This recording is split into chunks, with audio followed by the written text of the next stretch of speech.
Welcome to a place for those in search of truth and conviction, a place where we discuss culture, politics, philosophy, and everything in between. I'm Luke, and I'm here with Russ. This is Hardly Strictly Politics. Hell yes, dear listener, the HSP boys are back in the saddle once again for episode number 39. Thank you so much for jumping in the saddle with us. 39 episodes in the can, dear listener. Last trip in our 30s before HSP hits proper middle age. This Memorial Day weekend of all weekends. Happy Memorial Day, dear listener. 2 separate continents, 2 separate countries, 2 separate adult beverages, just to make it fair, and 2 separate cups of coffee fee. 2 separate saddles, 2 separate guns, 2 separate digits, 1 3 and 1 13. The prime factors of one pretty cool number, which is number 39. And that's how many miles we have to ride on this trail today, right now. So let's not tarry. Let's saddle up and ride into episode number 39, which is in the house, presently. Find us on Facebook at Zero Gravity Med. Same thing on Twitter at Zero Gravity Med. Send us email at feedback@zero-gravity-media.com. That's feedback at zero-gravity-media.com. Subscribe to us on iTunes, Stitcher, SoundCloud, and TuneIn, all 3 under Zero Gravity Media. Find us on YouTube, look for Zero Gravity Media and our Zero G logo. Leave us some feedback using the contact form at our website, that's zero-gravity-media.com and zero-gravity-media.com/contact. More written content is coming up, so watch this space. More positive feedback on the leak of the intro, so this is how we're going to roll. You asked for it, dear listener, and the HSP boys oblige, and we got your back. Shorter intro means we only call out one city each week, and that city, the magic of this city, is the city with the most HSP listens in the current week. And the city for this week is Plano, Texas in the house. What you got to say, Plano? Way to go. Way to throw down. Now, dear listener, let me tell you something about Plano. Plano, Texas has been with us in the saddle since episode number 1. Since those days, we had 1 listener in Plano. Now we have numerous listens in Plano. So, original dear listener, if you evangelized us in Plano, you brought other people to the trail, we want to give you our humble thanks. And every single person in Plano, Texas who throws down each week with us, thank you so much. Welcome to the trail. Dear listener, you are in fantastic company. What you think about that, Luke? What you think? Plano, Texas, man. It's fantastic, man. Fantastic. A couple good friends from Plano. Oh, yeah, me too, as a matter of fact. All right, well, let's get straight into the content. Let's not tarry. So where are we going this week? What's on the trail? Oh, yeah. Well, we got a good show for you. First of all, we are super happy to be back. We took last week off. I was traveling. It just wasn't in the cards. And so thank you for your patience. And we couldn't be more excited to be back. I think I speak for both of us when I say that. In fact, I'm certain I do. Indeed. And so, yeah, we're hopefully for the foreseeable future, that will be the last break that we take. Going into the summer. I have some travel planned week after next, but not over the weekend. So in any case, glad to be back. Thank you for being patient. And this week on episode 39, we're going to dedicate the entire segment 1 to declassification. We're going to move into break audio. Then Trump joining the walk away movement. Then we're going to move on to some white supremacy. I don't really know how to describe it in just a couple of words, but it's pure nonsense. Yes. It's absolute sophistry and nonsense. Absolutely. Yes. And then we'll move into another break. Then we've got some hit it and quit it topics that we'll throw in along with corrections. I actually have a correction on myself that I caught. Oh, and damn. Huh. And then, we got a good grab bag special for you. So let's do it. All right, man. Without any further ado, let's get straight into this D-class. I'm going to take a Daily Caller piece that dropped last night in the harrowing midnight hours. I'm going to take it from the lead. It goes thus. President Donald Trump has directed the heads of several government agencies to cooperate with Attorney General William Barr's investigation of the origins of the Russia probe. In a memo sent out Thursday, Trump also authored Barr to declassify documents related to the Russia investigation. The memo grants Barr the authority to, quote, declassify, downgrade, or direct the declassification or downgrading of information or intelligence, end quote, related to the Russia probe as he sees fit. Very important. We're going to get to that here in just a second. Barr has said that he is investigating whether government agencies improperly surveilled members of the Trump campaign. In testimony to Congress, Barr has asserted that the FBI and other agencies spied on the campaign by using informants and surveillance warrants. Now, I was watching Tucker Carlson last night, and I want to play for you, dear listener, the audio of exactly how the shot round the world was heard. Of the sexes and infanticide is so off the charts that I think they actually want to create a kind of new religion for secularists. They need to actually cloak this in faith. Interesting. I think you're exactly right. Will you stay right there for a second, Mark? We just got breaking news, and I want to bring it to our audience now. This is a Fox News alert for you. The president has just released a memo about declassification. He says he wants to release information about spying on his campaign back in 2016. Fox's David Spun is following all of this for us from our Washington bureau. David, what do we know at this hour? Hey, Tucker, we are just learning this in the last few minutes, literally just rushed in the studio. This is the memo right here from the Trump administration. I want to read a statement from Press Secretary Sarah Sanders, just briefly go over it. She just says, today at the request and recommendation of the Attorney General, President Trump directed the intelligence community to quickly and fully cooperate with the Attorney General's investigation into surveillance activities during the 2016 election. The Attorney General has also been delegated full and complete authority to declassify information pertaining to this investigation in accordance with long-established standards for handling classified information. This action will ensure that all Americans learn the truth about the events that occurred and the actions that were taken during the last presidential election. We're just going to stop it right there. Everybody gets the point. Now, what's really important about this is that we're going to go to the actual memorandum, dear listener. We're going to go to the actual memo here in just a minute. But I want to play a little bit of audio from the ancient history of 1 month ago. This is President Trump's interview with Sean Hannity. I want to recall your attention to this little ditty right here. Understand what was happening to the country. They knew what was going on. The biggest problem with the Mueller report, he didn't mention any of this. He didn't mention Strzok and Page and McCabe and Comey and the lies and the leaks and the overthrow and the whole thing with the Hillary Clinton got to win 100 million to 1, two lovers, two sick lovers, especially the one. But I mean, these were like children. And they're FBI people. They're top people in the FBI. I'm so embarrassed for the FBI when you look at it. But he didn't mention the insurance policy.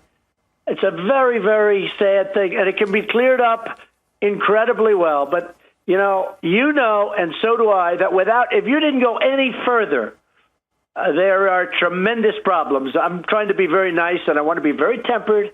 But there are tremendous problems on the other side. If you had no other information other than what you have right now, tremendous problems on the other side. Promises made, promises kept, dear listener. I want to also recall to your attention in that very interview with Sean Hannity. Sean Hannity asked the president, now, Mr. President, there are all these documents, these 302s, these FISA warrants, all of the documentation, including Kathleen Kavalick's notes, interviewing Christopher Steele going up to this. Are you going to be declassifying all of this information? And President Trump said, oh, Sean, definitely. We're going to declassify. We're going to declassify. And it's even more than you know, Sean. And so now we go to the memo. Luke, do you have any commentary at this point before I don't want to monopolize the conversation, man? No, it's all good. I always enjoy listening to your breakdown of all this stuff. Oh, well, that's nice. Yeah, like, I mean, do we have a timeline on how long this declassification is going to take? No, sir. It's going to be a long time, though. I'll tell you that. So we're talking like weeks, months? Months. Okay. Yep. Months. Yep. And we're going to get into potential strategies, or rather, we're not going to get into it. I want to ask you about potential strategies for how this may go down.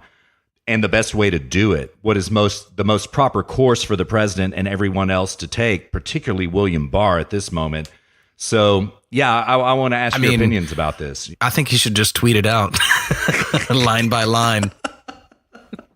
Yeah, why not?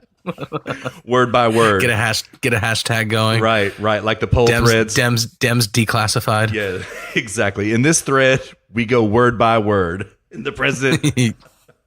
Obstruction, false. Yeah, one tweet at a time. I'd love it, dude. I'd love it. But it would take until, 2028. You can get a bot. You can make a bot script for that. True that. You can. All right. Yeah, I'm really interested. I mean, you can sort of see the way the left is behaving right now. There's it's directly proportional between how outraged and scared the left is directly proportionate to what they are worried about being made public. Indeed, sir. Yes, indeed. Oh, man. Yeah, we're going to talk about that in a little bit too, man. And, oh, dear listener, this is going to be such a good show. This is what we've been waiting for right here. This is the moment, okay? I don't want everybody to start freaking out and thinking that everything was going to be declassified this Memorial Day weekend. That's what I thought last night. I'd actually talked to Nate on the phone last night, Luke, and Nate was a little bit black-pilled about, number one, this has taken too long. This should have dropped immediately after the Mueller report dropped, and I happen to agree with him. I think that was on purpose. I do too.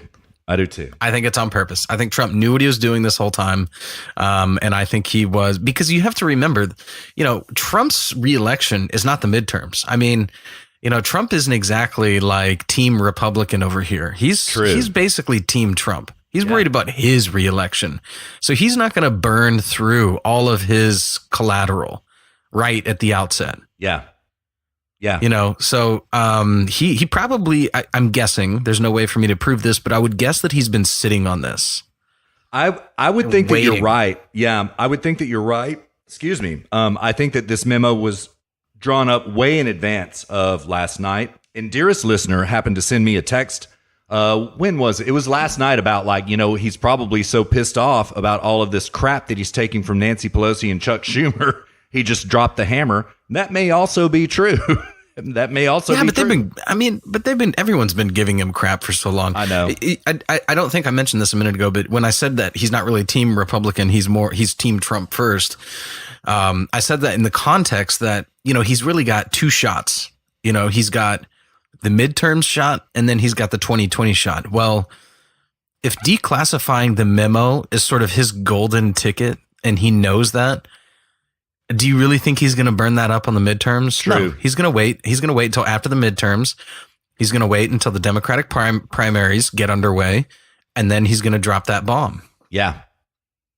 Trump, agreed. For all of his faults, he's got a good long game. He does. I can't disagree with that a single bit. He certainly does. And he's got a good short game too, man. I mean, Trump is well, that's true. Kind of a game theorist. So, yeah.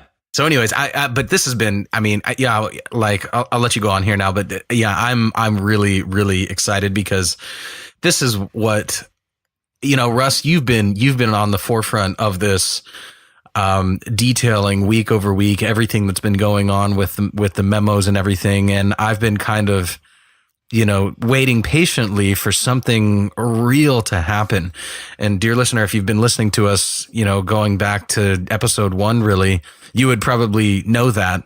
And for me personally, this is for me the big show. This is what I've been waiting. This is when I'm like, okay, now it's time for me to tune in. Yes, sir. And that's how big of a deal this is, if you're wondering. Like we said 2 episodes back, or like you said 2 episodes back, this is when it's finally getting good, and you are entirely correct and prescient, sir. You are entirely correct. Yes, it's getting you didn't good. even want to talk about it. I was like, dude, it's just getting good. True. You're like, I'm so sick of this, man. True. I was like, what are you talking about, man? It's just getting exciting. True. See, even I take the black pill every now and then, dear listener. I mean, yeah, but anyway, I did say to our partner, Nate, last night, I was like, listen, man, I understand why you're black-pilled, and I understand why you think that this is going to turn into a nothing burger, and I understand why you think that what's going to happen is that the left is going to just come out and say, oh, my God, this is just a political attack. This is nothing but politics. This is politically motivated nonsense. Yes, okay, Nate and dear listener at large, this is exactly how the left is going to play it, right? I said to Nate in that conversation, I think that this is going to be... Sorry, I had to kill this bug that's been flying all around my head, dear listener. If you heard that thud, I just killed that bug and its guts are on my wall right now. My apologies. Sorry about that, but that bug is dead, and so we don't have to deal with that bug. Is this a metaphor that you're pulling out, Russ? So it is. Yes, so it is. Pardon my artistic conceit here for just a moment.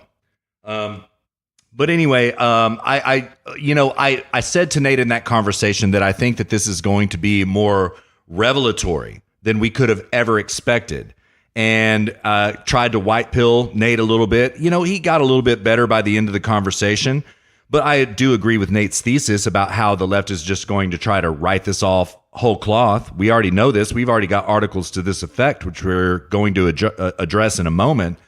But then after I got off the phone with Nate last night, and I'd had a couple, I went ahead and just read the memorandum. And Luke, do you want to hear this memorandum? I'm going to read it in its entirety. Not all of it. It's a one-pager. Well, explain to dear listener, what is the memorandum? What is this? Who wrote it? Who did they write it to? What is the purpose? President Donald Trump wrote the memorandum. He wrote it to, I will tell you the addressees when we get into the memorandum, and the memorandum after that speaks for itself. But what I find really interesting about this is that everybody on the right, in the right-wing commentariat, is freaking out about declass, it finally cometh. And they're correct, but there is a procedure laying bare here in this memo, and there is some God-tier politics in this memo, and nobody's really talking about it yet. And so that's why we're recording on Friday, May 24th, dear listener, because Luke and I want to get out in front of this first and explain to you exactly what's going on here. So, Luke, not to be cryptic, but I don't want to content cuck. That's sure, man. Yeah. All right, so let's do it. Let's just get into this memo. It was sent last night at 8 p.m. East Coast time. It says, for immediate release, Memorandum 4, the Secretary of State. Not surprising. The Secretary of the Treasury. Very surprising. The Secretary of Defense. Okay. The Attorney General. Of course. That's William Barr. Of course. The Secretary of Energy. That's really mystifying. The Secretary of Homeland Security. Of course. The Director of National Intelligence at the very bottom. And at the very, very, very bottom is the Director of the CIA. Subject, agency cooperation with Attorney General's review of intelligence activities relating to the 2016 presidential campaigns. By the authority vested in me as president by the Constitution and the laws of the United States of America, I hereby direct the following. Section 1, agency cooperation. The Attorney General is currently conducting a review of intelligence activities relating to the campaigns in the 2016 presidential election and certain related matters.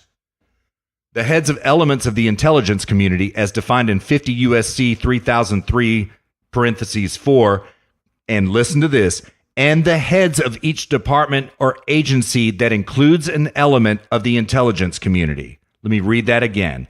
And the heads of each department or agency that includes an element of the intelligence community. Does that mean Treasury? Does that mean energy?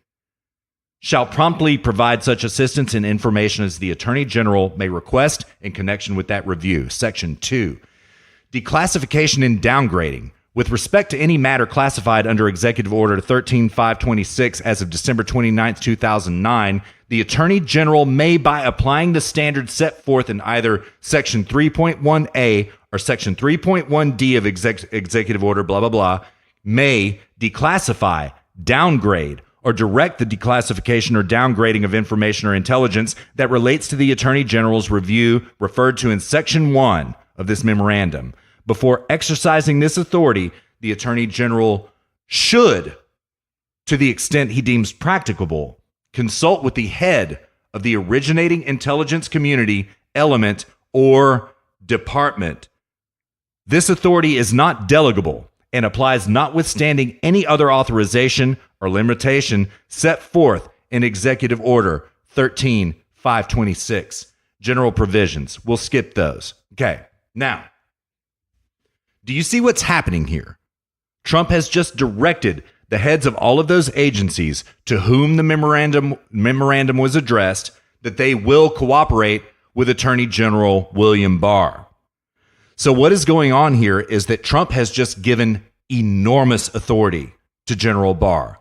General Barr may declassify, downgrade, or release any intelligence which he sees fit. This authority normally lies with the president, and the president's authority is not removed from this memo. Killed another one, got two. Sorry about that, dear listener. The president's authority is not removed in that memo. In fact, the president exerts ultimate authority in that memo, but intrinsic, implicit in that memo is that the president acknowledges that he has a conflict of interest because he was the subject of these investigations in 2016. So he has now delegated a third party for third party examination so that, in other words, he will not get any crap from the left about, oh, he's just trying to exonerate himself. I mean, they're still going to go after William Barr, right? But, dear listener, they've already gone after William Barr. We know exactly what they're going to do. They've been trying to dirty up William Barr and call him Trump's personal attorney and all this nonsense. Nonetheless, the man has done a good job, and President Trump took a side step to let William Barr declassify, downgrade, or otherwise release any information that he sees fit. All eyes are on you right now, William Barr. Now, I want to go back to this bit about to whom the memorandum was addressed. The Secretary of the Treasury? The Secretary of Energy? Rick Perry? What's going on here? Why was the memorandum addressed specifically to state? Okay, we get that. Secretary of Defense, okay. Attorney General, obviously. Homeland Security, okay. National Security, DNI, who was hereby, I just want to throw in this footnote as well. The Director of National Intelligence has been circumvented. The Director of National Intelligence now reports to Attorney General William Barr. The DNI cannot redact or retract any intelligence that William Barr deems to be released. This is really interesting. The DNI has been entirely supplanted. The DNI gets the right of first refusal in terms of redactions, but this authority has been given entirely to William Barr in this executive order. This is fascinating, okay? But let's get back to the original point. Why is this addressed to Treasury? Why is this addressed to the Secretary of Energy? Okay.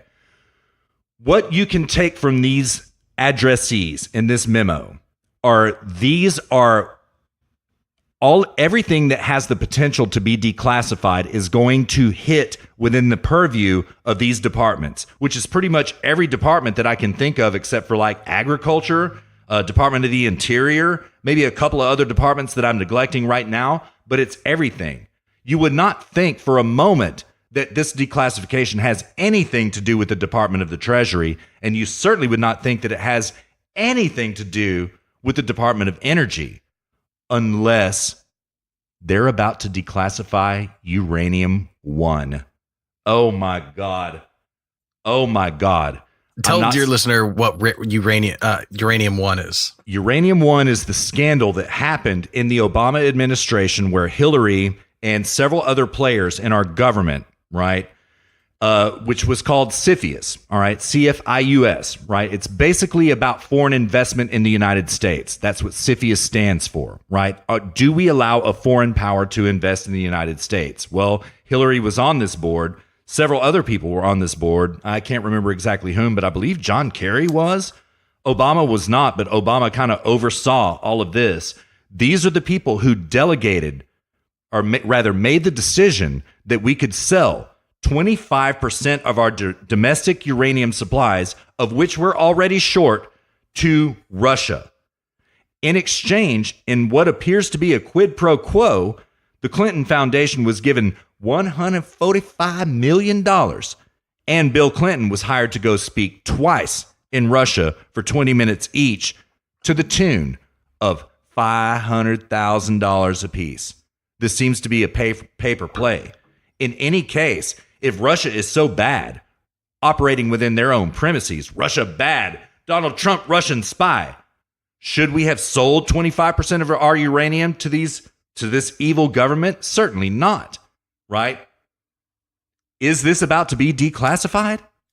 Dang. We'll just, it's going to go in bits, Luke. It's going to go in fits and starts. This will get declassified. This will get declassified. This will get declassified. Okay. All right. God, dude, it's just like he's sitting on a mountain of ammunition going into 2020. It seems so. Like, when he told Sean, it's going to be even more than that's going to be declassified, Sean. Like, okay, I was like, yeah, rah, rah, rah, mega, all this kind of stuff. I did not realize the depth of what potential could be declassified, dude. I mean, do you think that Barr is all about, do you think that he is all about uprooting this? Because, like, we have to operate on the assumption that Barr isn't Trump's attorney. We know that because he has never been a Trump fan. So do you think that Barr is really all about, and before I even finish the question, let's remember the fact that, like, this is risky for him. These are the most powerful people in the world, and you are threatening to burn their house down. Yes, sir. Do you think that Barr really has that much of a vested interest in uprooting all of this stuff to the extent that Trump is hinting and the extent that to which we are alluding? Yes, sir, I do. And this is, I can say that I only observe empirically what William Barr has done so far, what he says he's going to do, when he's even pushed back in an interview to this effect. I should have gotten that audio, but I don't have the audio of his interview right now. But they were asked, what do you think about all this leftist squawking about what it is that you're doing? He's like, well, I just expected it. They're politicians. I'm not a politician. I'm a lawyer, and I'm going to get to the bottom of all this. And they're freaking out because they know that they're legally culpable in all of this, and I'm still going to get to the bottom of it. So I think his intentions are clear. And I hear other scuttlebutt, Luke, about things like when William Barr took office, he was absolutely horrified by the abuse of federal power that had happened with the FBI spying on Trump, perhaps the CIA spying on Trump. Yeah, completely horrified. Not just that, but this, him doing this, sort of being an activist, if you will, goes back a long ways. It goes back to the 90s. Maybe even the late 80s when he first, because he was attorney general back then too, right? Yes, sir. He was under Bush Sr. Yes. Yeah. So he's an OG. He's been around for a long time, and you can find videos and audio clips of him talking about these things way back under Bush Sr. Indeed, so sir. He's probably been waiting for his moment. I think so too, man. And maybe even baiting Robert Mueller into a friendship over 30 years, making Robert Mueller think that they're BFFs. This is entirely speculation. Take this with a grain of salt. Making Robert Mueller think that they're BFFs because it was William Barr that appointed John Durham to investigate the mess in Boston involving Whitey Bulger, for which Robert Mueller was directly culpable. Robert Mueller sent 4 people downtown, Luke.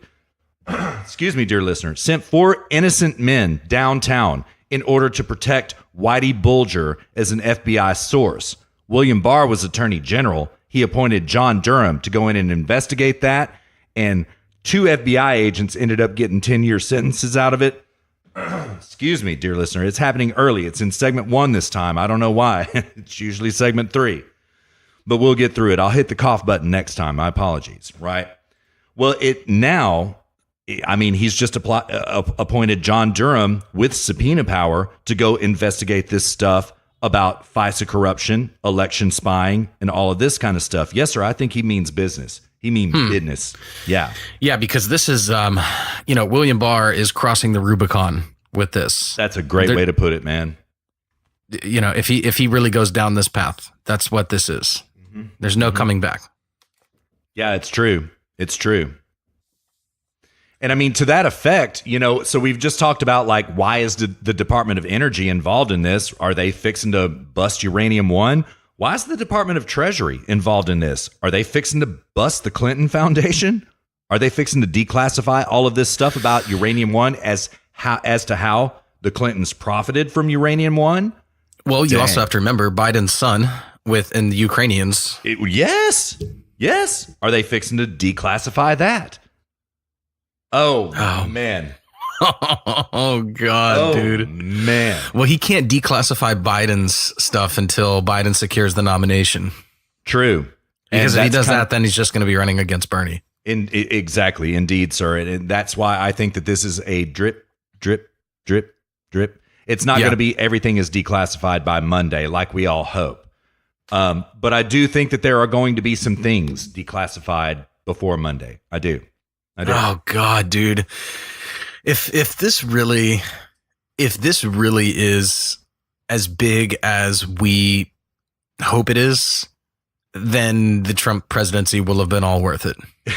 Indeed. Yes. If the only thing Donald Trump does is root out all this corruption, it will have been a successful presidency. Absolutely. Absolutely. It will have been the most successful presidency in 100 years. Yeah. More than that. Yeah. Got that son of a bitch too. All right, man. I've got 3 bugs killed here. All right, that's great. Sorry about that, dear listener. So, yes, it would. I couldn't agree more. Yeah.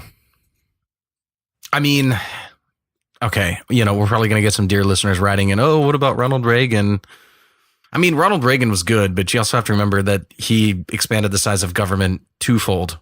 He doubled the size of government under his presidency. And, in that respect, Donald Trump is very much a Reagan type president, except for, well, he's probably not quite so aggressive on taxes and trickle down economics, but whatever the case, that's a tangent. But yeah, I mean, if this really is as big of a deal as I still kind of am a little reticent to get too excited about this because I've just been let down so many times. But I know, right? Again, man, we've mentioned this before. It's like Trump, if he can establish the template for somebody who really has the right ideas, the right ideas at the core, like Ted Cruz, Rand Paul, then more Ted Cruz than Rand Paul. But yeah, I mean, and just show him how it's done. Like, yes, you can do this. Yeah. You gotta have some serious OPSEC so you don't get Seth Riched. True. But, end up, found to have committed suicide by shooting yourself in the back of the head. Right. But, so you got to be careful, but showing them like, yeah, this can be done.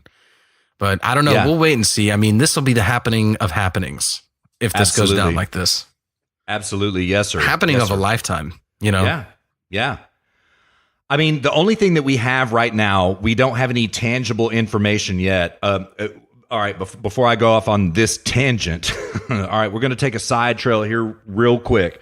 What if the Department of Treasury is involved because the FBI took a run at George Papadopoulos in the form of giving him $10,000 to do, quote, energy research, right, which is just above the threshold of legal travel, right? George Papadopoulos takes the money, starts feeling weird about it, goes and hides it in a locker in Greece on a layover, rents a locker, throws the cash in there, shows up to Washington Dulles Airport, gets taken downtown by the FBI. There's no warrant in hand. All right. Dan Bongino's got the stuff on this, right? He knows all the cop terms. Forgive me, I don't know the cop terms, but there are 2 ways you get arrested. Number 1, they are sitting there watching you and developing a corpus of intelligence, as John Brennan would say, against you, right? Then finally, when they have enough to arrest you, they get a warrant and they go take you downtown.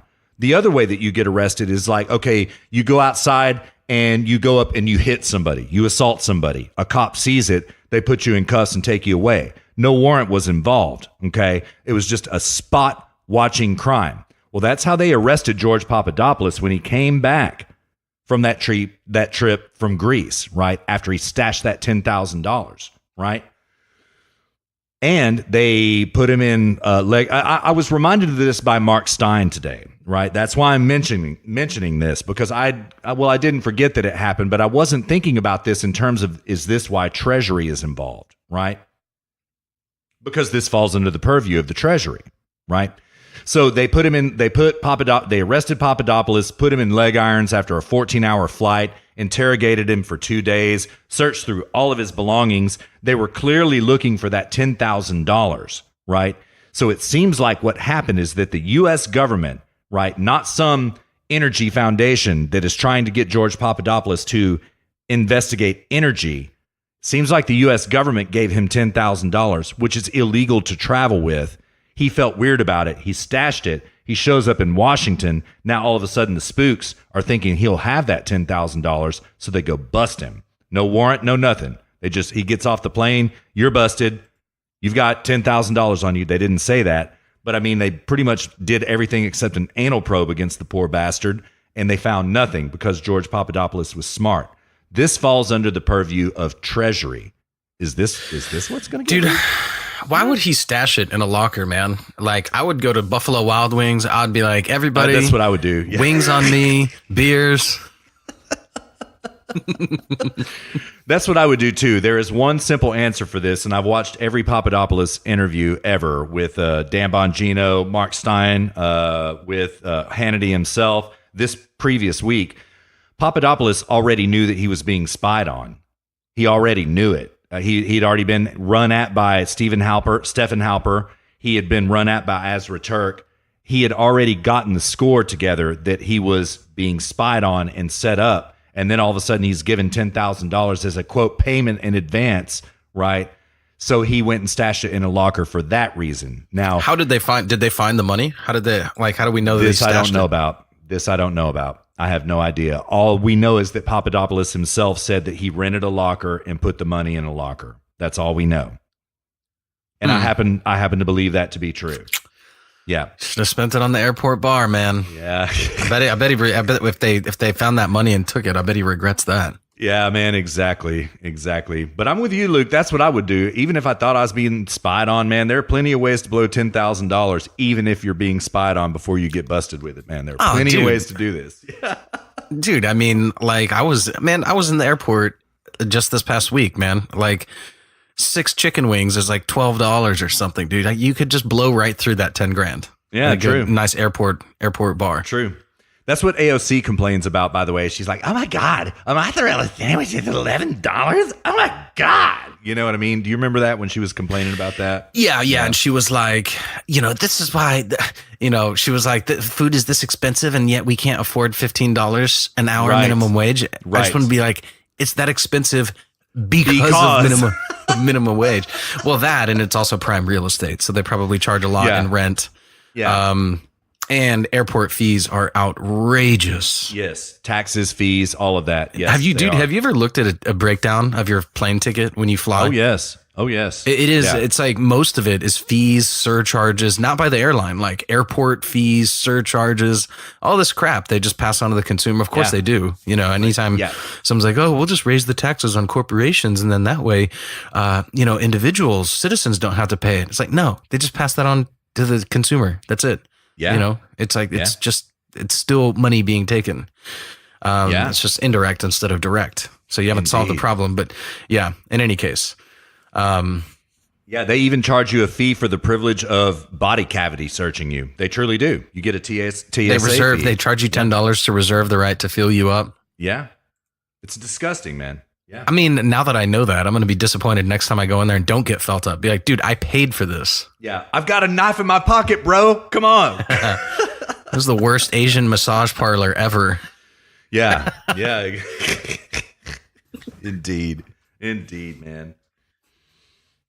All right. So getting off that diversionary trail, what we see here, Luke, right now is an incredible amount of groundwork laid in advance for potential things that could be declassified. Dude, it is glorious in our eyes, man. I mean, do you have a bet on what the most explosive bit will be? The most explosive declassification? I'll tell you before I ask you that, I'll tell you what Sarah Carter thinks. She thinks that the unmaskings, all of the 300 names that got unmasked in FISA warrants, will be the most explosive, who they were, who unmasked them. Also, the exculpatory evidence that was apparent from the transcripts of Papadopoulos being recorded, right?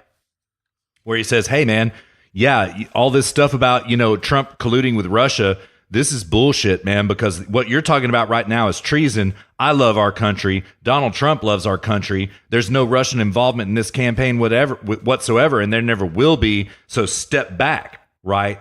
There apparently is evidence of the FBI recording him saying that, and they did not present that to the FISA court. Sarah Carter thinks that will be the second most explosive thing. Do you have a guess as to what's going to be most explosive? I've just got guesses. That's all I've got. I'm going to answer this. I'll answer this question a little differently. Okay. I don't think it will be any one particular scandal or uncovering of something or yeah, I don't think it'll be any one thing in particular. I think it will be the realization of the breadth of individuals involved. I agree. I think that all of these people on the right, for example, these 3 Republicans who subpoenaed Donald Trump Jr., I think these are people, the left is coming to them and they're saying, look, like Trump, if he does this, you're in it with us. Yeah. You're culpable too. And I think that when you see the right, like Mitt Romney, even wouldn't be surprised if he's involved. Again, they don't. The reason they didn't do this with Bush and they didn't do this with Romney. I mean, remember when they were running against Romney? Like the biggest thing was like, oh my God, he traveled with his dog on top of the car. Like literally, that was right. That was like the big scandal with Romney. It's like he hates women and dogs. That was Mitt Romney. Trump is Hitler incarnate. So they've definitely ratcheted up, and it begs the question why. It's not just because Trump is brash and says outrageous things. That's partly, but I think that just makes it easier for them. I think they're looking at Trump and they're going, holy, this is serious. We need to do something about this. We need to pull out all the stops. This is why they're going all out on impeachment. Now they're calling cover up, Russiagate, this, that. I mean, they are pulling out all the stops, and Trump hasn't even done anything. Right. So what is the reason? There's a reason for everything. Everything has a reason. Everything happens. It's a cliche term, but it's true. Every effect has a cause. Every cause has an effect.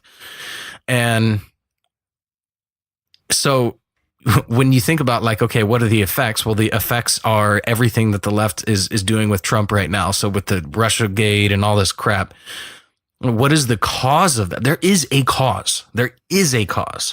So that begs the question, what is the cause? Why are they doing this? Trump hasn't even done anything except be himself. That's it. All he's done is literally just be himself, be Donald Trump, which we've always known that's who he has always been. So what's the cause? Why are they doing this out of nowhere? This goes back to what we have said in these hallowed halls, what Dan Bongino always says. What is paragraph 1? What was the crime that was committed? Luke, what I guarantee you just said the smartest answer of all, and I happen to agree with you 100%. It will be proven that there is no cause other than to shut down Donald Trump. Now, I think what is going to be more interesting about how we discover this is like, okay, let's say Uranium One is declassified. Let's say Five Eyes involvement is declassified. Yeah. I think the way that we get to this path for this corpus of intelligence, as John Brennan says, is to do it this way. All right. What if Peter Strzok and Lisa Page's texts get completely unredacted? We place everything that we learn in the context of the Page-Strzok texts, and that's how we learn that there was nothing. There was never a crime committed. No. When I said like what is the cause, I didn't mean what is the cause for investigating Trump and is it legitimate? I meant it more in the sense of like even earlier, right? Like even higher up in the knowledge tree, so to speak, as Jordan Peterson would put it, the hierarchy, like even higher, even before that. What is the cause in the first place of investigating? And I think it's because they see Trump and they're like, he's just crazy enough to do this, to unmask this, to burn the house. He is just crazy enough to burn the house down. You know, Right. all the politicians are over there sitting like, look, yeah, we got a good thing going on over here, and this guy's going to screw it all up for us. You Right. know, and he's going to build a wall. He's going to stop illegal immigration altogether. He's going to get us out of these foreign adventurous wars. He's going to settle our trade deficit with China. He's going to create new trade deals with India and Japan. Oh my God, this has got to stop. No, this even can't go on. I think it's even more sinister than that. I think they're like, he's just crazy enough to expose us for all of our fraud and ruin all of our lives. We're all going to go to jail. I think it's way more than politics. I think it's than surface level politics. I think it's like we are literally culpable of going to jail and having all of our careers completely destroyed and ruined. Yeah. And that's what I Donald mean. Trump is just crazy enough to do that. We have to pull out all the stops. And Donald Trump has, I mean, he alluded at it during the presidential debates when he was like, oh, because you'd be in jail. I think that was Absolutely.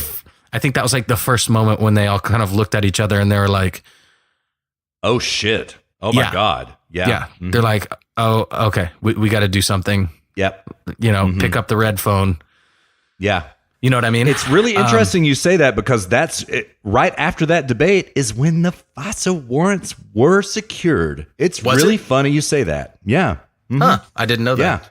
Yeah. The investigation we know had been going on long before that, but the FISA warrants happened immediately after the because you'd be in jail comment, which is the goddess tier comment of all time, man. Yeah. That's better than Lloyd Benson. Senator, you're no Jack Kennedy. That beats all debate quips of all time, man. Yeah, that is. Well, no, actually, my favorite one is Rosie O'Donnell. Oh yeah. Only Rosie O'Donnell. That was pretty good. I mean, talk about maintaining frame. Donald Trump, dear listener, Donald Trump is a frame master. He is. Nobody maintains frame better than Donald Trump. True. I mean, my reasons for liking Trump are so superficial. It's like, I just love the way his way he just doesn't care. I love the way he maintains frame and conversation. He's just outrageous and chaotic, and I love that. I do too. In this system that we have. So I fully understand that my reasons for liking him are extremely superficial. I mean, as soon as we get into anything ideological, I pretty quickly depart from him on most everything. But, yeah, like, dude, It's a breath of fresh air into politics. I happen to Totally. like I happen to like some of his ideology, but like nonetheless, it's like we said that day on June 16th, 2015, when he and Melania descended the gilded escalator. You and I were like, oh my God, this is the moment we've been waiting for in politics forever. Somebody to just speak Totally. honestly and directly and Yeah. harshly. not like we're a bunch of sheep. Right. Yeah. I mean, and as you were explaining this memo earlier, this memorandum, I was sitting here thinking, I was like, this is why I'm glad that Trump is president. Like, Mitt Romney would have never done something like this ever. True. He would be over here True. apologizing. Oh no, I didn't collude with Russia. I mean, I know it probably looks like I did, but I didn't. Right. Like, that's how he would be treating this whole thing. Just so pathetic and weak. Indeed. Yeah, you couldn't be more correct, man. Or actually, Ted Cruz would be doing the same in the absence of Donald Trump blowing this up right now, right? Because I like think- Ted Cruz, I don't Go think ahead. he wouldn't cuck like Mitt Romney, but I think he would just ignore it. He would just play the I'm going to be above the fray card, which isn't really a winning strategy That's a good either. call. I don't think that's a winning strategy either. But again, like they wouldn't be doing this in the first place if it were Ted Cruz or Mitt Romney, because they know they don't have anything to Exactly. worry about. Exactly. The correct. reason that they Yeah. are doing this is precisely because they are worried about Trump actually burning the house down. Right. Because the right has always been their lapdogs. The right Totally. yeah, you throw the bone, the right runs, you call the dog to heel, the dog comes to heel. The right has always been thus to the left until now. Anytime you think of the words compassionate conservative, just imagine a leftist standing in front of them with their hands crossed, their hands folded across their chest going, that's right. Yes, you are. Exactly. That's Good what boy. I thought. Good boy. Yeah, exactly so. Exactly so. Yeah, compassionate conservative. That was like the height of cuckery. It sure was, man. That I don't know, man. I love W as a person. I hated him as a president, and like that compassionate conservatism thing, I was just like, my God, man. I mean, seriously. Dude, you know what I miss is the old Will Ferrell impressions of George W. Bush. I do too, man. And the Dana Carvey impressions of H.W. Bush were not so prudent. Those were great too, man. So yeah. The other day I was watching this is like an SNL skit with Will Ferrell pretending to be W, doing a global warming commercial. And it's like in the middle of the commercial, and he's like, "Hi, this is your president of the world, George W. Bush." I remember that, dude. And then like a frisbee comes flying into frame, and he like barely grabs it, and he's like, "Not now, Condi," and throws it back. Yeah, I totally remember that, dude. That was so God tier, man. These I want to talk about something very serious that's happening. You know, these global warmings. It's something me and my team care deeply about. We have a deep concern. Deeply concerned in a deeply concerned kind of way. And then he keeps going, and then he's just like, going on. He's talking about lava flows and the sun's rays reflecting off lava flows. And I got to be honest, I have no idea what the hell I'm talking about. Yeah, exactly. That's the punchline, dude. Oh my God, that was so God tier. I love it, dude. So God tier. That's what I miss, man. I miss those days. I mean, I don't, but I do. I'm glad those days are over, but they were enjoyable while it's funny because at the time I was probably all butthurt. I was like, oh my God, Will Ferrell's such a leftist. Now totally. I look back on it, I'm like, man, that was hilarious. That's great trolling, man. Yeah. 10 of 10. Yeah. I mean, dude, what happened to the left? They used to be able to meme, True. I just realized they used to be able to meme. They were the meme masters. That's how we learned to meme. And, we stole that power from them. Yeah, dude, I just realized that. You know what it is? The left, I mean, when you meme, it only works when you troll, when you meme in like a trolly kind of way. It only works when you're tearing something down. It's tear down humor, which makes it kind of nihilistic in its nature, but whatever. I mean, if it's something worth being torn down, then so be it. And it only works when someone's trying to, be on their moral pieties, their moral platitudes, that's the only time it works. And when you have somebody like Donald Trump, like he doesn't care about any of that moral pieties. He's not up there like, espousing the morality of capitalism and individual rights. No, he's trolling the left and tearing down their moral pieties because the left has, they could always count on the right carrying their platitudes for them so they didn't have to. And then they could just sort of sit off to the side and troll and make fun of them. And now that the right isn't carrying that water for them anymore, now they have to do it. And now they can't meme anymore. I couldn't agree more. And I'm actually going to double down on that premise, if I may, sir. It goes like this. You count on the fact that your audience for this meme sees through the same bullshit that you see, that is presented prima facie, that you're supposed to accept, but everybody doesn't accept it. That's what the purpose of a meme is deconstructing that falsity which is presented to you as truth, and everybody knows it's not true, right? That's what's funny about it. The emperor has no clothes. Yeah. Ah, dude, it's so good, man. We live in such exciting political times, man. Yeah, dude. What a timeline. It's only going to get better, man, this election. Absolutely. Dude, speaking of timelines, are we due for a break, or you still got more you want to cover? Got two things that I want to cover. An Adam Schiff tweet. It goes thus: the cover-up has entered a new and dangerous phase. This is un-American, is what Adam Schiff said today, right on cue. Yeah, we have the right to investigate. However, the American people don't have the right to know the truth about how Obama spied on Donald Trump, and I'm going to say other political candidates in addition to Donald Trump. Yeah. I believe that I see the groundwork laid out for that right now. Yeah, and this is piggybacking on that. So this is the new narrative, dear listener. It was there were three narratives. It was Russia. collusion. Then it was obstruction. Then it was obstruction. Now it's cover up. This is what you're hearing now. Yep. Yes, sir. So they're on to their third narrative now. Now it's all cover up, which is hilarious. I mean, it just follows this perfect little template every time. It's like whatever they accuse you of is exactly what they are guilty of. It's exactly what they're doing.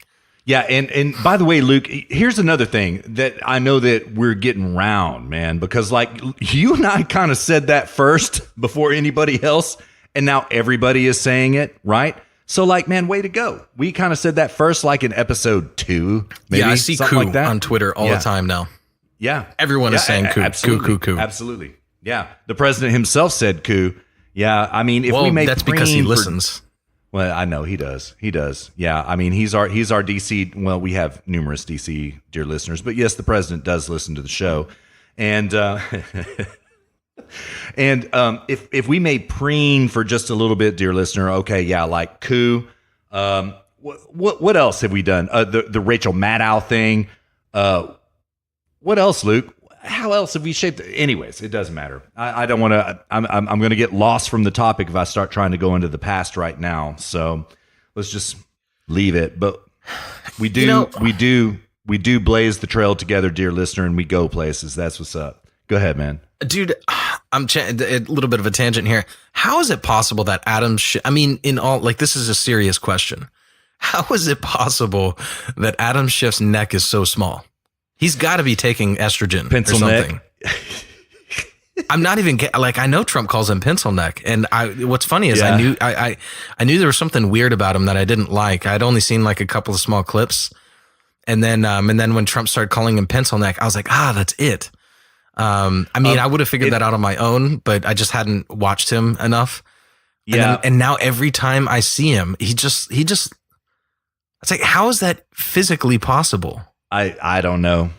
I don't know, man. I mean, to me, it's his eyes that disturb me most of all. And actually, his eyes offend me most of all. But then once the pencil neck thing started happening, I would have figured it out as well. But once again, the president creates a moniker, a slur for an opponent. See, man, he needs to do the zero gravity media lifestyle challenge. That neck would grow a little bit. True that. That belly would shrink. That neck would grow. And I mean, but the belly is a Kevlar vest. We do know this to be fact. He's not as rotund as he appears in pictures. He wears a vest. We know this. So, Yeah, I just don't know how someone's neck can be that small, man. At a certain point, I'll be like, Jesus Christ, I need to go to the gym. Yeah, totally, man. Totally. But I mean, this bastard, look at his arms, man. Pencil arms, pencil neck. I mean, not that I'm yoked or anything like that, but like, come on, man. It reminds me of when, what is that guy, the UFC interviewer, Ariel Swarani or something? Yeah. Uh-huh. When he was interviewing Quentin Rampage Jackson. And I remember that. Rampage grabs him around the neck. See, you got a beta neck. That's a beta neck. I got an alpha neck right here. I remember that. Ariel Sawani, was that? Yeah. Selwani. Ariel Sawani. Yeah. I remember that, man. It was good stuff. Good you got times, a beta man. neck. See, we got alpha neck over here. Yeah, I remember that, man. Good times. All right, man, I got 2 points left and then we break. All right, so the ink is not even dry on this piece. I'm going to read a Zero Hedge piece from the lead. It goes thus. Before I do that, y'all remember Svetlana Lakova? You remember me and Luke talking about Svetlana Lakova? Here goes the piece. It goes thus. A Russian-born British academic is suing FBI informant Stefan Halper, which George Papadopoulos says is not FBI. He says he is CIA, for dragging her name through the mud as part of a, quote, conspiracy to undo the 2016 presidential election and topple the president of the United States. Svetlana filed the suit against Halper and several mainstream media news organizations who she is accused of publishing false information provided by Halper. Lokova's contact with Flynn at a 2014 dinner organized by former MI6 head Sir Richard Dearlove was used in several 2017 media reports, blah, blah, blah, blah, blah, blah, blah, blah, blah. Skipping 3 paragraphs. But Lakova maintains that the article is laden with sexual innuendo. In it, Andrew claims that Flynn asked Lakova to travel with him to Russia and serve as his translator. He also claimed that Flynn referred to himself as General Misha in an email to Lakova. She denies all the claims.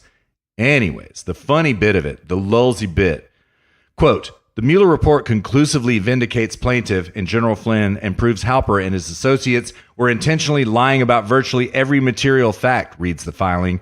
I am not a Russia spy, and I have never worked for the Russian government, and I have never been alone with General Flynn. I believe that General Flynn was targeted, and I was used to do it. As part of her filing, Lakova notes that Halper was paid over $1 million by the Defense Department, blah, blah, blah, blah, blah, blah, blah, blah, blah. Anyways, man, I think I deleted the bit of it. I'm sorry. I blew it, dear listener. I deleted a paragraph. But anyways, she calls Stefan Halper in her lawsuit a rat fucker in the first paragraph of her suit. Yeah, the rat fucker Stefan Halper. And then she gives 2 footnotes at the bottom of her suit explaining why she calls him such name. Pardon my French, dear listener. I'm just quoting the facts. But anyways, this suit was just filed today. Dang, in the spirit of D-class. Svetlana Lakova, way to go. All right, Luke, I don't remember us talking about her. Yeah, we talked about her. Yeah, she started. No, I talked about it on Bots, Thoughts, and Drops number 4. My apologies. We didn't. Yeah, I talked about her in Bots. Yeah. Okay, that's why. Sorry about that, man. I don't remember her. She sounds hot. Sorry, but she is pretty hot, man. I don't know. I mean, I don't know Russian. How you name Svetlana Lakova and not be hot. That would be exactly, really man. Yeah, total Russian mismatch. Names are so hot. Yeah, I know it, man. Yeah, I know it. So, man, did you see Nadler today? Big Nads Nadler? Did you see? Dude, I saw on Twitter. So this is messed up. I mean, we shouldn't be laughing about this, but I am. But I saw on Twitter somebody posted. Oh gosh, man, I wish I could find it right now. Let me scroll for just a moment, please. Is it Andrew Siff's tweet? I've got it right here. You want me to send it to you? Just read it. Okay. Now, at Rep. Jerry Nadler appears to be on the verge of passing out near end of news conference with NYC mayor. They just called 911 and doctors are here. They were sitting there at a intersection police camera conference or event, right, where they want police cameras in intersections, which, by the way, did you know, Luke, that it is now soon to be, once our Governor Abbott signs the bill, which he will, traffic cameras are illegal in the state of Texas. Did you know this? No, I didn't know that. Yeah, this is true story, and it's fixing to happen. And anyways, what they're doing in New York City, in direct opposition to one of the few remaining free states, they're trying to perpetuate traffic cameras forever, right?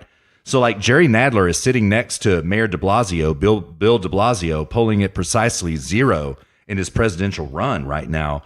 And he's sitting down, not standing up, not trying to speak or anything. He's sitting down, and Luke, he just straight ghosts, passes out. And Mayor de Blasio is like, oh my God, Jerry, are you okay? I've got some water here, Jerry. Take some water, Jerry. Drink a little bit of water, Jerry. Are you okay? And Jerry Nadler goes, no. So what ended up happening to him? The doctors came and took him and rolled him out on a stretcher, took him to the hospital and gave him a checkup. And his last tweet says that he's fine. Oh, well, but anyway, the point of yeah, it's good. It's good. Even though, I mean, I'm looking at this video of him and it's really sad and pathetic looking. He looks pretty ghastly, doesn't he? Yeah, it's just, I don't know. He looks like an innocent guy.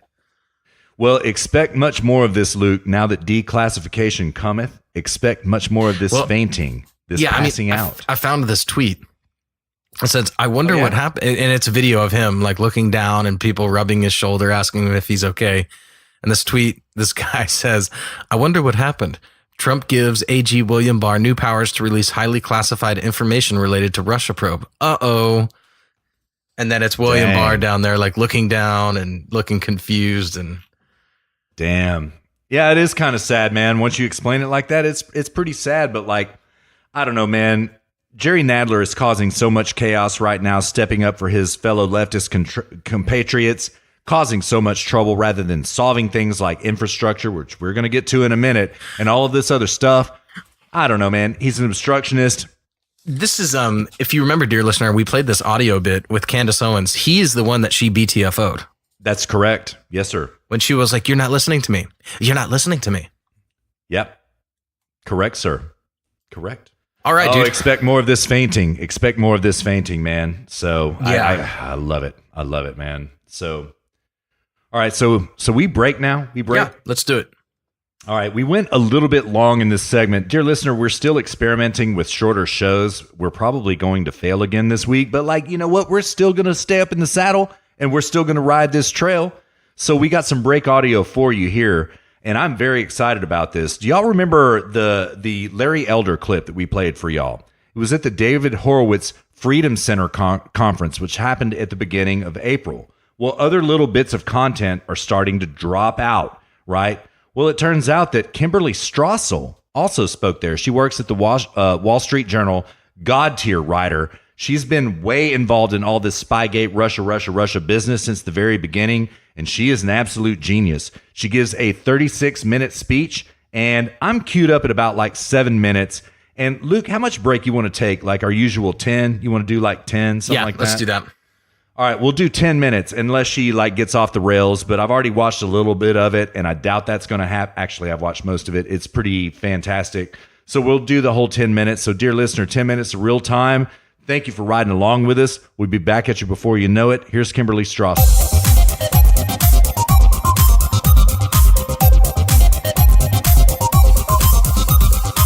And I speak personally, having reported on this, I feel like the last 2 years I have lived in an extremely poorly written spy novel. None of it ever made any sense, and the only frustration was, in fact, watching how successfully Democrats and their media allies managed to spur all these sensationalist theories for so long. But now it's over, at least in the biggest sense, and that means it's time for a very different kind of inquiry. Because the Mueller findings were so much more than just an exoneration of this president and his campaign. While he may not have put it in so many words, in fact, he didn't put it in any words so far as we know at all in his report, what his report actually is a searing indictment of the FBI and the Department of Justice.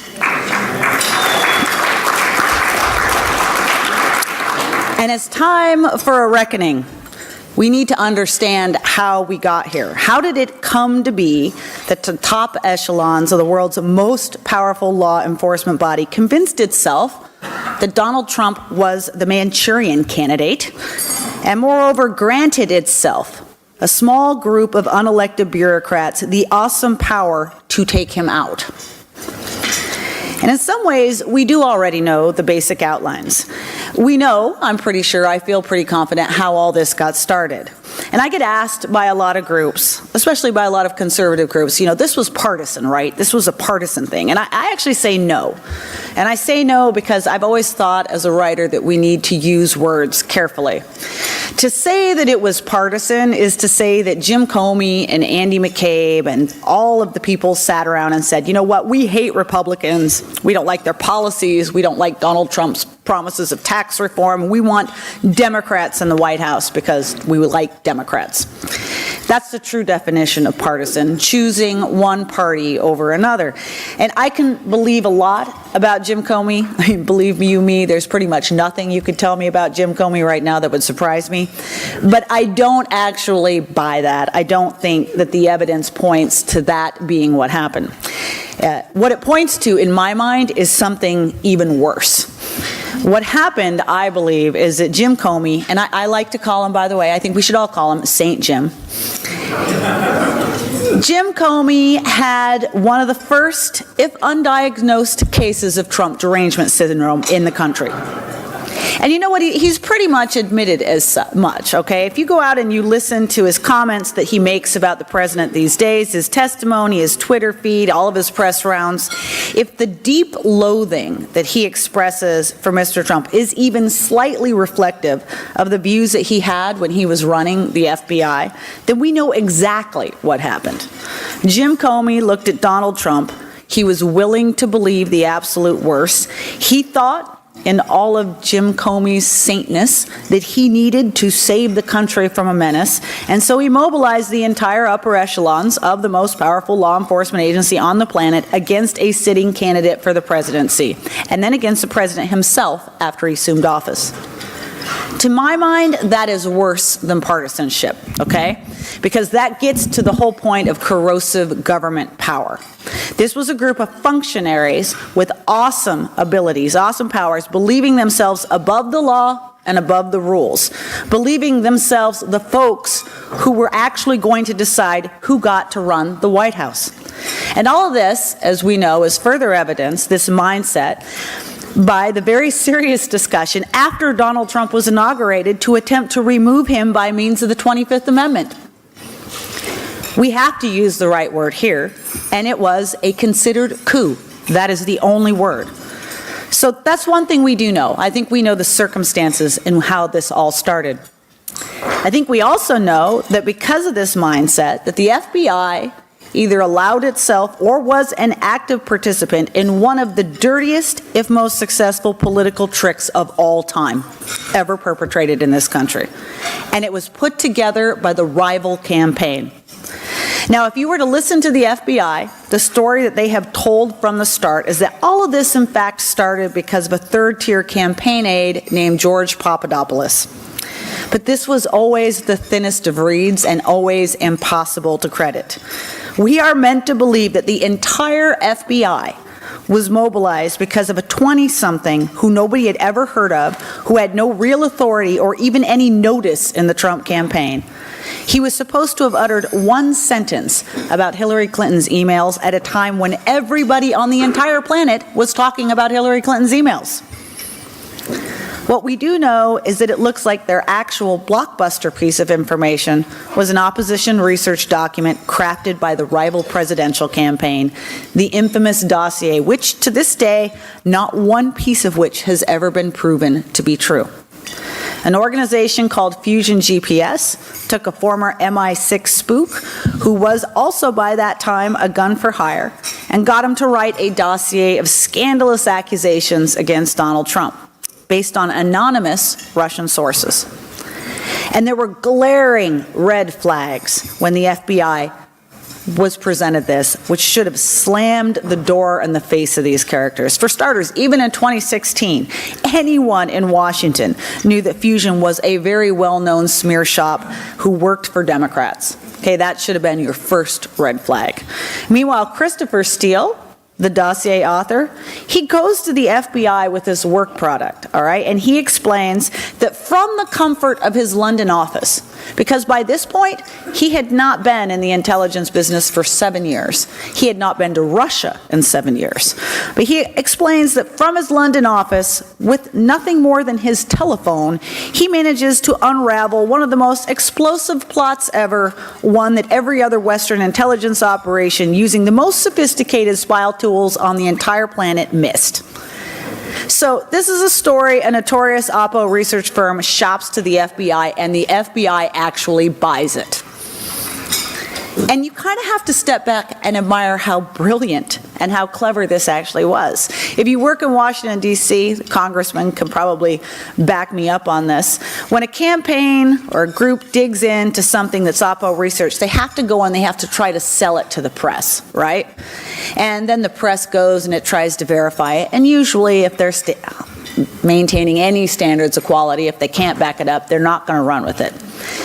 Fusion knew that everything that was in this dossier was too outlandish even for a press court that hated Donald Trump. So what did they do? They used this supposedly respectable former intelligence agents to instead get their Oppo research into FBI's hands. And once that had happened, they could then leak that fact to the press and thereby give the dossier legitimacy. Isn't that brilliant? So they could say, look, even the FBI is investigating this. It's incredibly serious. And from there, we were off to the collusion races, and it has not stopped ever since. All right, everybody. Welcome back to HSP episode number 39. I hope you enjoyed that audio segment. I happened to listen to almost all of it, and I thought it was great. What do you think, Russ? Yes, sir. I thought it was fantastic. I mean, Kimberly Strassel has been doing the God tier work on this. I would say, as we said in HSP number 38, Thank you, Kimberly Strassel, for saying what the HSP boys say, except in this case, she is on the front lines and the HSP boys are saying what Kimberly Strassel says. But thank you so much for laying it out so succinctly. Another perfect tie-in, Luke. How do we get lucky like this with these audio drops and our segments? I don't know, man. Production, man. Production, diligence.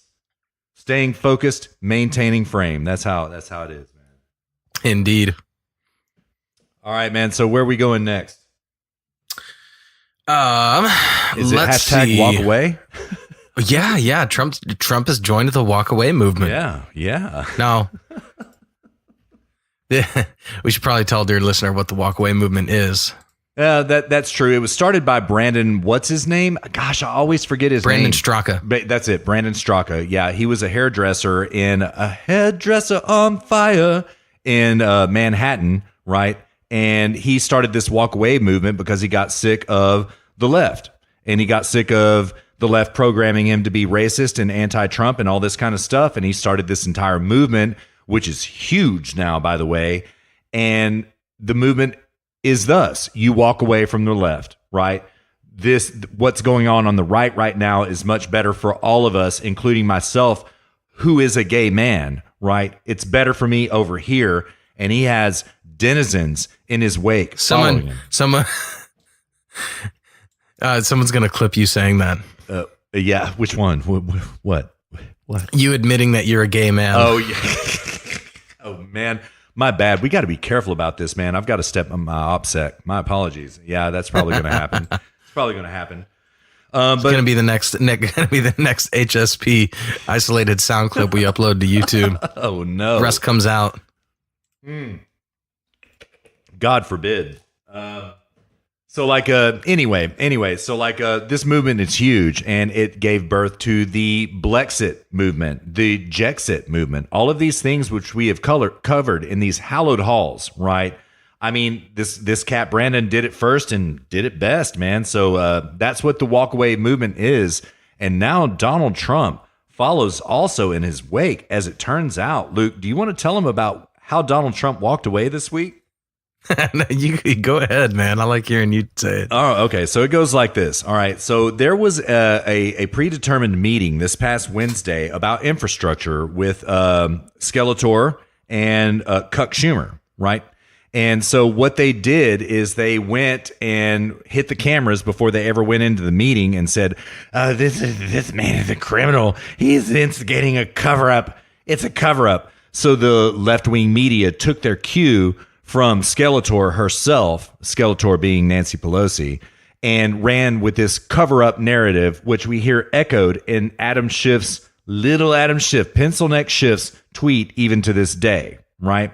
So they're going with this new cover-up meme now, right? Well, then they roll into the meeting, and Donald Trump rolls in, none too happy. And he rolls in with Sarah Sanders and Kellyanne Conway, walks in there. He was like, listen, we're at an impasse right now. I want to talk to you cats about infrastructure, but y'all only want to talk about cover up and besmirching my family and calling me a criminal and all of this. We can either investigate or we can legislate. So when y'all get done investigating and calling this a cover up, then we can finally talk about infrastructure. And he walks out of the meeting. Well, walks away. Hashtag walks away. That's where it goes. Walks away straight out to the Rose Garden and gives a speech to this effect. Man, we should have gotten that audio. Dang, we should have gotten that audio. So we've got some other audio queued up for segment 2, which is probably a little bit more high energy. So we're going to go with that. But it was great. It was a fantastic presser, because what ended up happening is that, all right, let's do it this way. Okay, so Skeletor and Cuck Schumer run out and go to the front steps of the White House, and they give this press conference. And Cuck Schumer says, what the American people's jaws would drop if they just saw what the president, if they saw his temper tantrum that he just threw inside of this meeting. Oh my God. And Skeletor steps up to the mic and echoes those sentiments, but that's not exactly what happened. What happened is Trump remained calm. He didn't throw a temper tantrum. He was certainly extremely calm at the Rose Garden press conference. But Kellyanne Conway approached Nancy Pelosi, and I'm not sure if you know about this yet, Luke. I've got the audio for this too somewhere in all these browser tabs. We're not going to pull it up. But she goes up to Skeletor and she says, okay, the meeting's over. It's unfortunate that it went this way. Is there anything about infrastructure you would like for me to communicate to the president, right? And Skeletor says to Kellyanne Conway, I don't talk to staff. I only talk to the president himself. Like not even looking Kellyanne Conway in the eye. And Kellyanne Conway says, okay, yeah, way to go. Way to be pro-woman. That's what she says to Nancy Pelosi. Way to go. Yeah, way to go. That's good, right?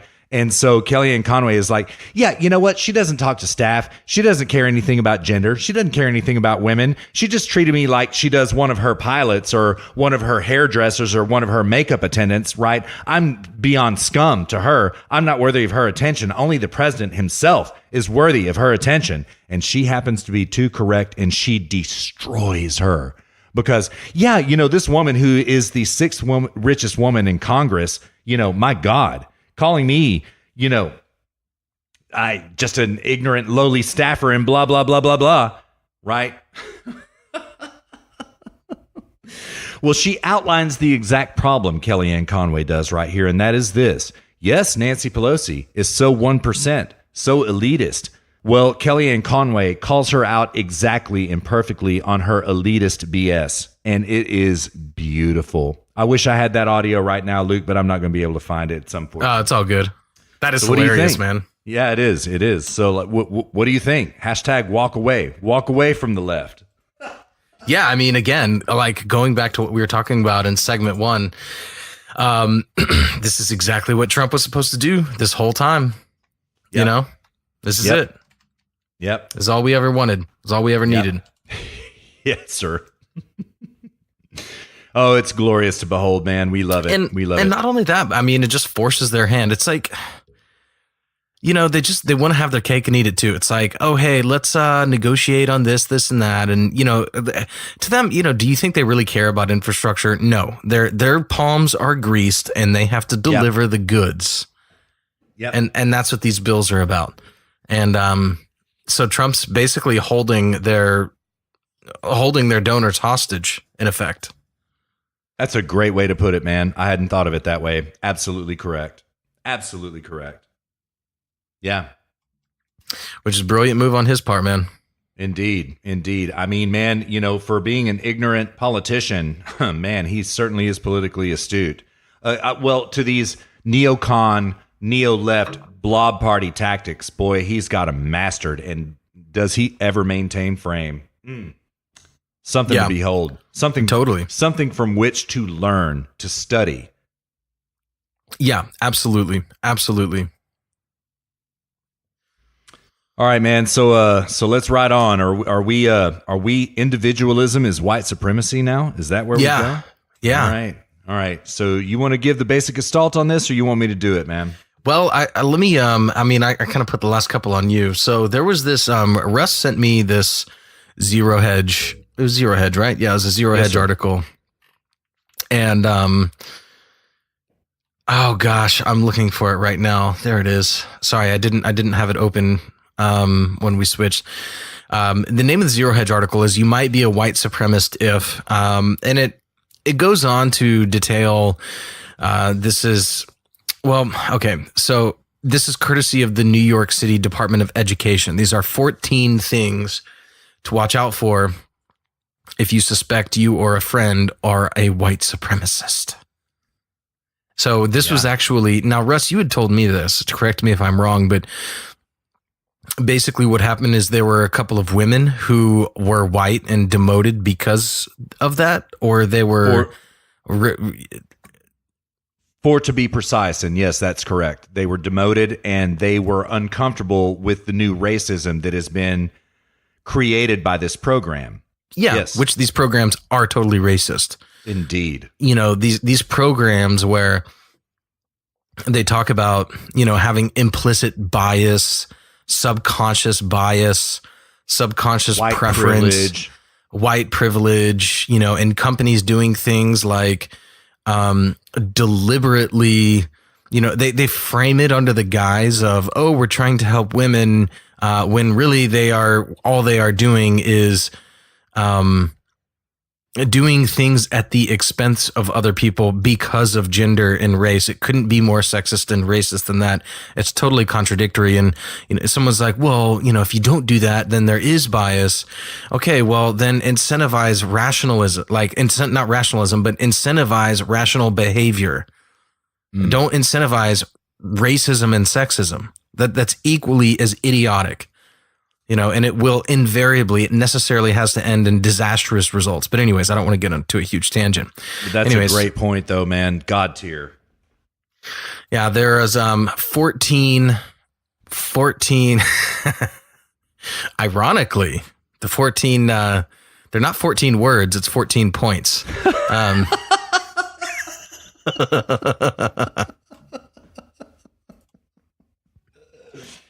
Dang. Oh man, do we want to crack that egg?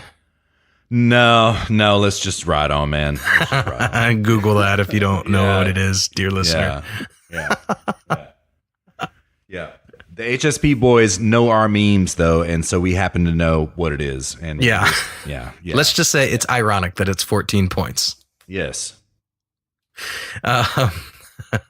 So these 14 points, this presentation I'm reading from this picture, which is, it's a picture of a slide with commentary.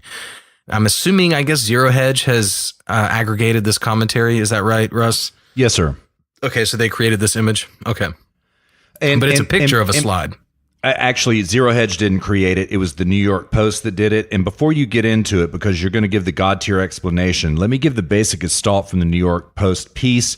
I'm going to read it from the lead. It goes thus. City Department of Education brass are targeting a, quote, white supremacy culture among school administrators by disparaging ideas like individualism, objectivity, and worship of the written word, the Post has learned. A presentation slide obtained by the Post offers a bullet point description of the systemic, supposedly pro-white favoritism that school chancellor Richard Carranza from Houston claims must be eradicated from the Department of Education, and provides just one insight into his anti-bias training efforts. Take it, man. Yeah, sure. So I'm reading from this image. Now, again, this image, it's in the middle of the image is an actual picture of a slide being given during a presentation. And then there's commentary laid over explaining what each one of the 14 points mean. So the 14 points are perfect. And I'm not going to go into each one of these. I'm going to list all 14 out and then hit a couple of them, because you'll see after, we'll kind of go into detail a little bit. There's a prevailing theme over all 14. So they are perfectionism, sense of urgency. These are the things to watch out for. These are the red flags of a white supremacist. White supremacist. Yeah. Indicators. Yeah.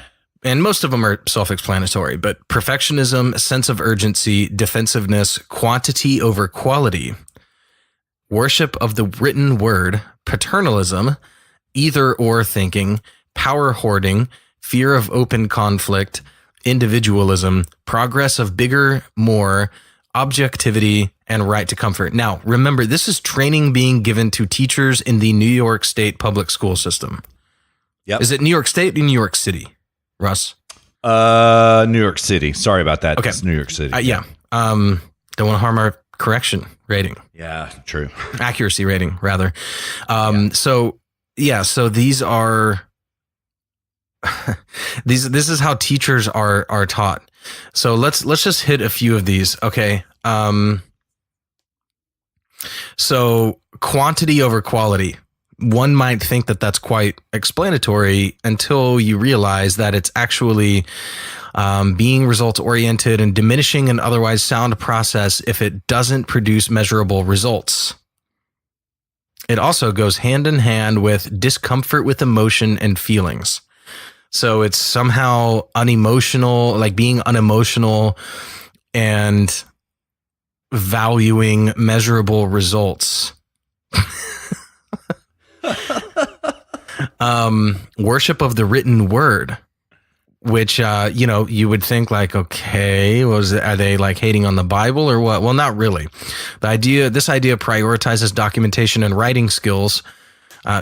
Worship of the written word prioritizes documentation and writing skills rather than the, quote, ability to relate to others, end quote.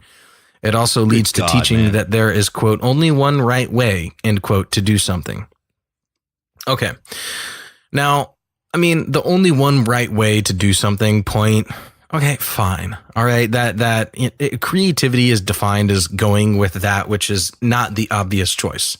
That's what creativity is. It's like there's an obvious way to do something, and then there's a creative way to do something. So it's going with that which is not obvious. And if you just teach everybody that there's only one way to do something, then could be argued that hinders creativity. Okay, fine. Whatever. But that, you should abandon or you should value relating to others over a written word. I mean, what they are doing here is they are pitting. Okay, well, what this is actually is moral relativism. That's all it is. Yep. It's saying that you don't really know what you read. You can't believe necessarily.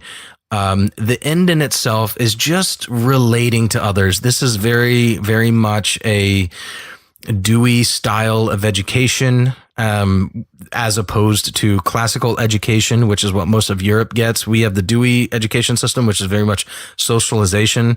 I used to be very much against that. Since moving to Europe, my opinions on that have changed. But that's what we have in the United States. Our education system, even if it comes at the expense of raw education and intelligence, then if you are more socialized, then that is better. That's what we're after is more. This is why American schools, we have tons of group projects, team sports, all this kind of thing. European schools don't have that at all. There's no team sports. There's no group projects. There's none of this stuff. This is why Americans are social Olympians. We are like, go work in another country. You will realize how easy Americans are to work with because we grow up in this very socialized atmosphere. And there's good point, man. Yeah. There's upsides and downsides to that.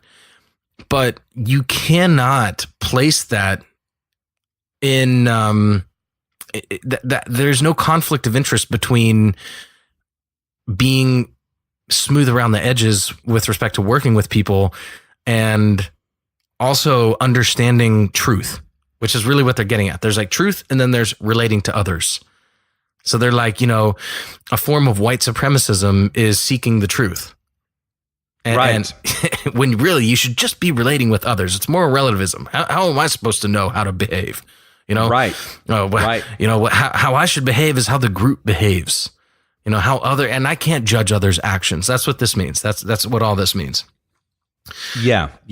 I have something about this when you're finished, man. You're tearing it up. Sure, go ahead, because I was about to move on. Okay. So they create a dichotomy between quantity and quality, right?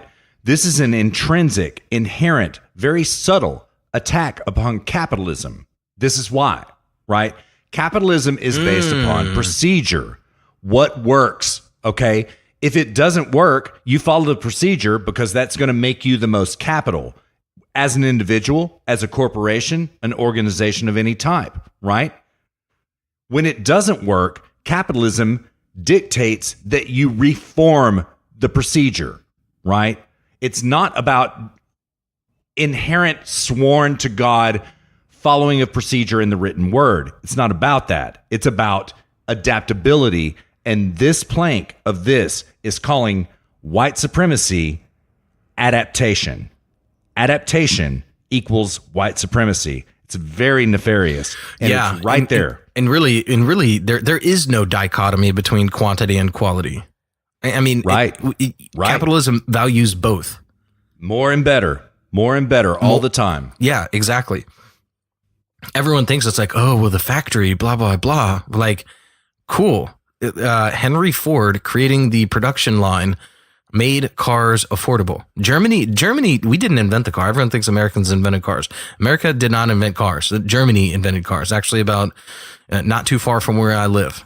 And I think it's Ludwigshafen, or Ludwigsburg, maybe. Ladenburg. I don't know. I think it was Ladenburg. It was Mercedes.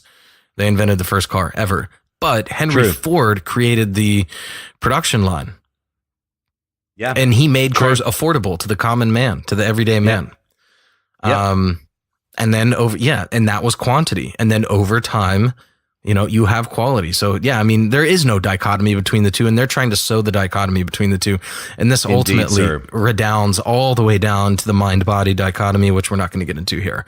But all right, so the next one is paternalism, which is when those already in power think they're the ones who can or should make decisions.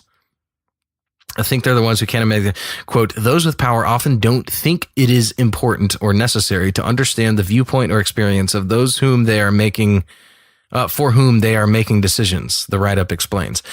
So, this idea of paternalism, again, why is anybody in power? How did we get here?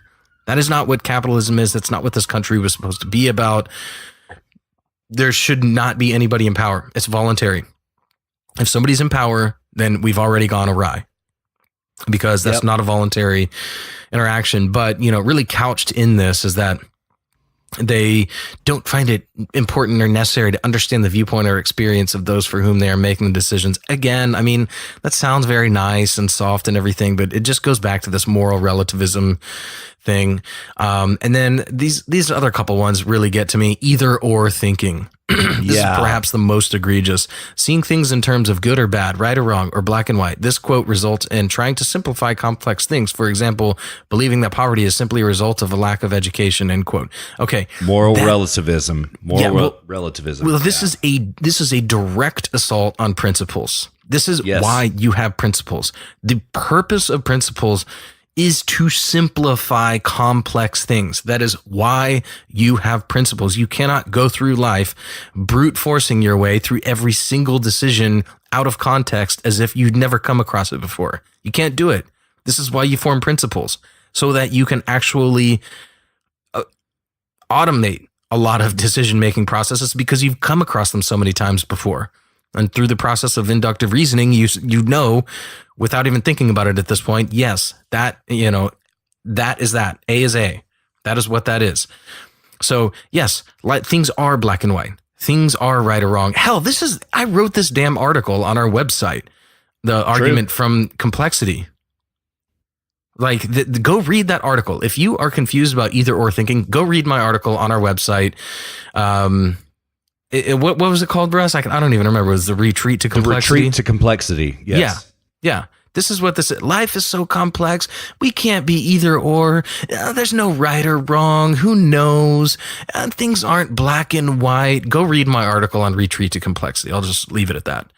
Yep. And then individualism. This is the most egregious. This idea. Yeah, that's the one that triggers me the most, man. Yeah, among people who have, quote, little experience or comfort working as part of a team, end quote. Okay, so individualism does not mean you refuse to work on a team. It doesn't mean you are out by yourself toiling away on a farm and you refuse to have human interaction. That's not individualism. Individualism is the recognition that you are here on this earth and it's you and you are an individual and you do not owe anything to a group. You don't owe anything to a tribe. You don't owe anything to your country. You don't owe anything to anybody, any group, unless you've agreed to it. Unless you've consciously agreed to it. Now, people are like, well, what about your country? You know, people have fought and died. Well, okay, then if it's that important to you, then go fight and die for it too. You know, I would if the cause was there, you know, but. Well, it's about your individual will and conscription to submit to your country and defend your country, right? It's not about you are required by your country to come and do this. It is about that you're willing to go do it, right? That's what it is. You will give your life for your country willingly. That is individual will. Yes. Yeah, totally. And, you know, and the other thing, like in the context of this is so patently absurd. I mean, the word white supremacy culture, there is nothing individualist about that. White supremacy culture is total collectivism. It is my collectivism, white collectivism. That is what it is. Instead of white supremacy culture, it could just be white collectivism culture or white supremacy collectivism. anything. That is totally not individual. The most collectivist people in the idea sphere today are the white supremacists. And same with the black supremacists, same with the Islamic supremacists, all of them. All of them are totally collectivists. Even the left, they're total collectivists. A bunch of people on the right are total collectivists. I think the right do a better job than anybody else of trying to champion individualism in spite of the fact that they're not very good at it, but at least they try. At least they have some sort of pretext or auspice that that's what they're about. So to assert that white supremacy is individualism is so absurd. It shows how dishonest. It's one of two things, as is always the case. They are either dumb or dishonest. I think here they're probably both. Agreed entirely. Yeah. And this last one, I'll hit this one. Objectivity, which it says this can lead to the belief that there is an ultimate truth and that alternative viewpoints or emotions are bad. It's even inherent in, quote, the belief that there is such a thing as being objective, end quote. Good God. Like, there is ultimate truth. That is reality. That is the ultimate. Here is what truth is. Do your ideas correspond with reality? That's truth. That's it. Are your ideas consistent with reality? That's what truth is. It's not complicated. If you can't agree on that, then you have no hope. If you can't agree that that's what truth is, which is, do your ideas accurately correspond with reality, which you can prove through logic. If you can't agree on that, you are so far down the rabbit hole in epistemology that you've lost everything. Because go ahead. Because I want to throw in a corollary when you're done. So sure. And I'm almost finished. But in philosophy, if you sort of imagine it like at the top, right? I know I kind of do it backwards. I think everybody would say start at the bottom and work up, as if it's a hierarchy. I don't know. For some reason, I think it's easier to view it from top down. But I mean, if you start at the top, you have something very surface level like politics, and and then you go down a little bit from there, and you've got the sort of gray area like economics or something. And everyone thinks that's like being truly red pilled is knowing Austrian economics or something, or Keynesian economics. But that's still so surface level. Really, the next thing down from there is morality. And where do you get morality from? And it's these other two branches. Morality itself is derivative from epistemology and metaphysics. I won't get into metaphysics, but most of philosophy really revolves around epistemology, which is the branch of philosophy which deals with knowledge. And deep, deep, deep down in epistemology, at the very root of it, what bridges the gap between metaphysics and epistemology, and we are in the binary code of philosophy here. What bridges the gap between the two is things like truth, reason, bridging the gap between what goes on inside your brain and reality. What bridges what goes on between your brain and reality is logic and reason, and the way and what you are after is reconciling what you are thinking with the outside world. And the way you classify that as being reconciled is calling it truth. And if you can't agree on that, you can't agree on anything downstream. You can't agree on morality. You can't agree on politics. All is lost if you don't even understand that, and you don't agree with it. And if you disagree with that, you are a total subjectivist. That's what subjectivism is. Okay.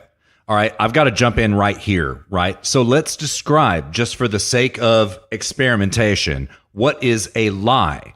A lie is a description which falsely resembles reality. A lie is abjectly opposed to reality, right? This is a corollary exactly to what Luke is saying, right? A lie is in defiance of what reality is. A true claim is that which accords with reality. A lie is that which defies reality. So for a moment here to claim that a claim to reality is white supremacy is absolutely harrowing, absolutely terrifying. Adherence to reality is white supremacist. Yes. We're supposed to. That's crazy. Yeah. That is crazy. And really, really all this stuff gets down to Kant. this is just Kantian philosophy bubbling its way to the surface still to this. Well, in the postmodernists, man, I mean, Derrida and Foucault as well. Yeah, right? but I mean, they all stand upon Kant's shoulders. True. You know, so like this is, but Kant built the platform to which the deconstructionists tore down. You know what I mean? But like you're entirely correct. Yes. Yeah, I mean, Kant is the one that Kant is the reason why there's like because you can think you don't know, because you can see, because you have vision you can't see, because you have ears you can't hear. Like this is Kant. Yeah.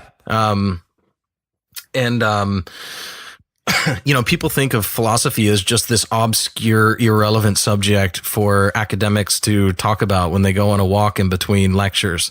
No, like our world is governed by a few powerful people, not powerful, but like a few influential people. And those people are all philosophers. That's true.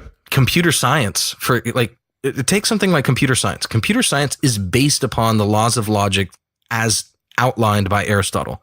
Like, look at your laptop, thank Aristotle, because he is the one who pioneered logic, which computer science is based on. So like philosophy is everywhere. You cannot discount it. It is everywhere. It's inescapable. It's omnipresent. And you're seeing it right here in this little stupid training course for New York City teachers. This evil slide that's up here. Yeah, man. This is just pure Kantian philosophy. Yeah. I mean, very postmodernist as well. I mean, just to kind of, you explained it perfectly, man. I have nothing to double down on this, but I do want to raise up a little bit from the philosophical and get a little bit more shallow into the political.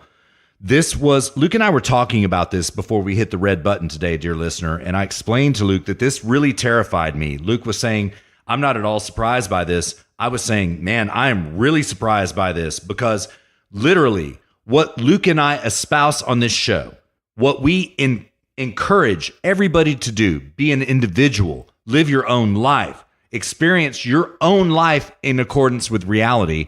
This has just been called white supremacist by the New York Department of Education. It is absolutely terrifying, and it's leaving nowhere in the political landscape other than to agree with their Kantian, postmodern, whatever you want to call it. I got a fourth bug. All right. Sorry about that, dear listener. Whatever failed philosophy that you want to call it, there's no room for you to be a person. Like, okay. Let's get visceral about it. Think about that first time you fell in love. Think about that first time you accomplished something for which you were truly proud, right? Maybe you got up and gave an address when you were in 5th grade and everybody clapped. Maybe you were in a play and everybody loved your performance, right? Maybe, and these things do intend, ironically, to involve school, and therein lies the point, right? Maybe you got a teacher's pet for the month. Maybe you scored a 100 on an exam. When you accomplished something that nobody could take it away from you because it was your accomplishment, it was you. You did that.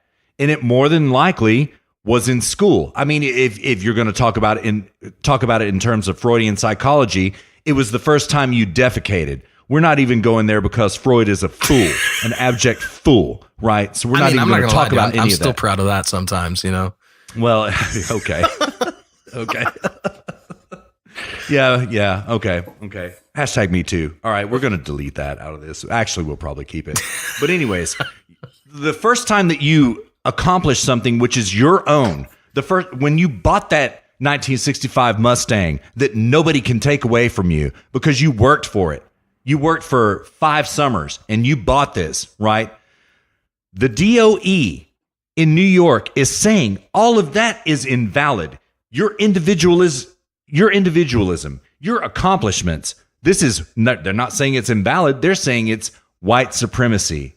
Yeah. And in the political realm, where does this leave us to go, Luke? I mean, okay, we're going to shout down the alt-right for being white supremacists. That's true. We're going to shout down the alt-right for being collectivists. Okay. Well, here's the collectivist fire of all fires, which subsumes Absolutely. They call individualism itself white supremacist. Where do we go from here?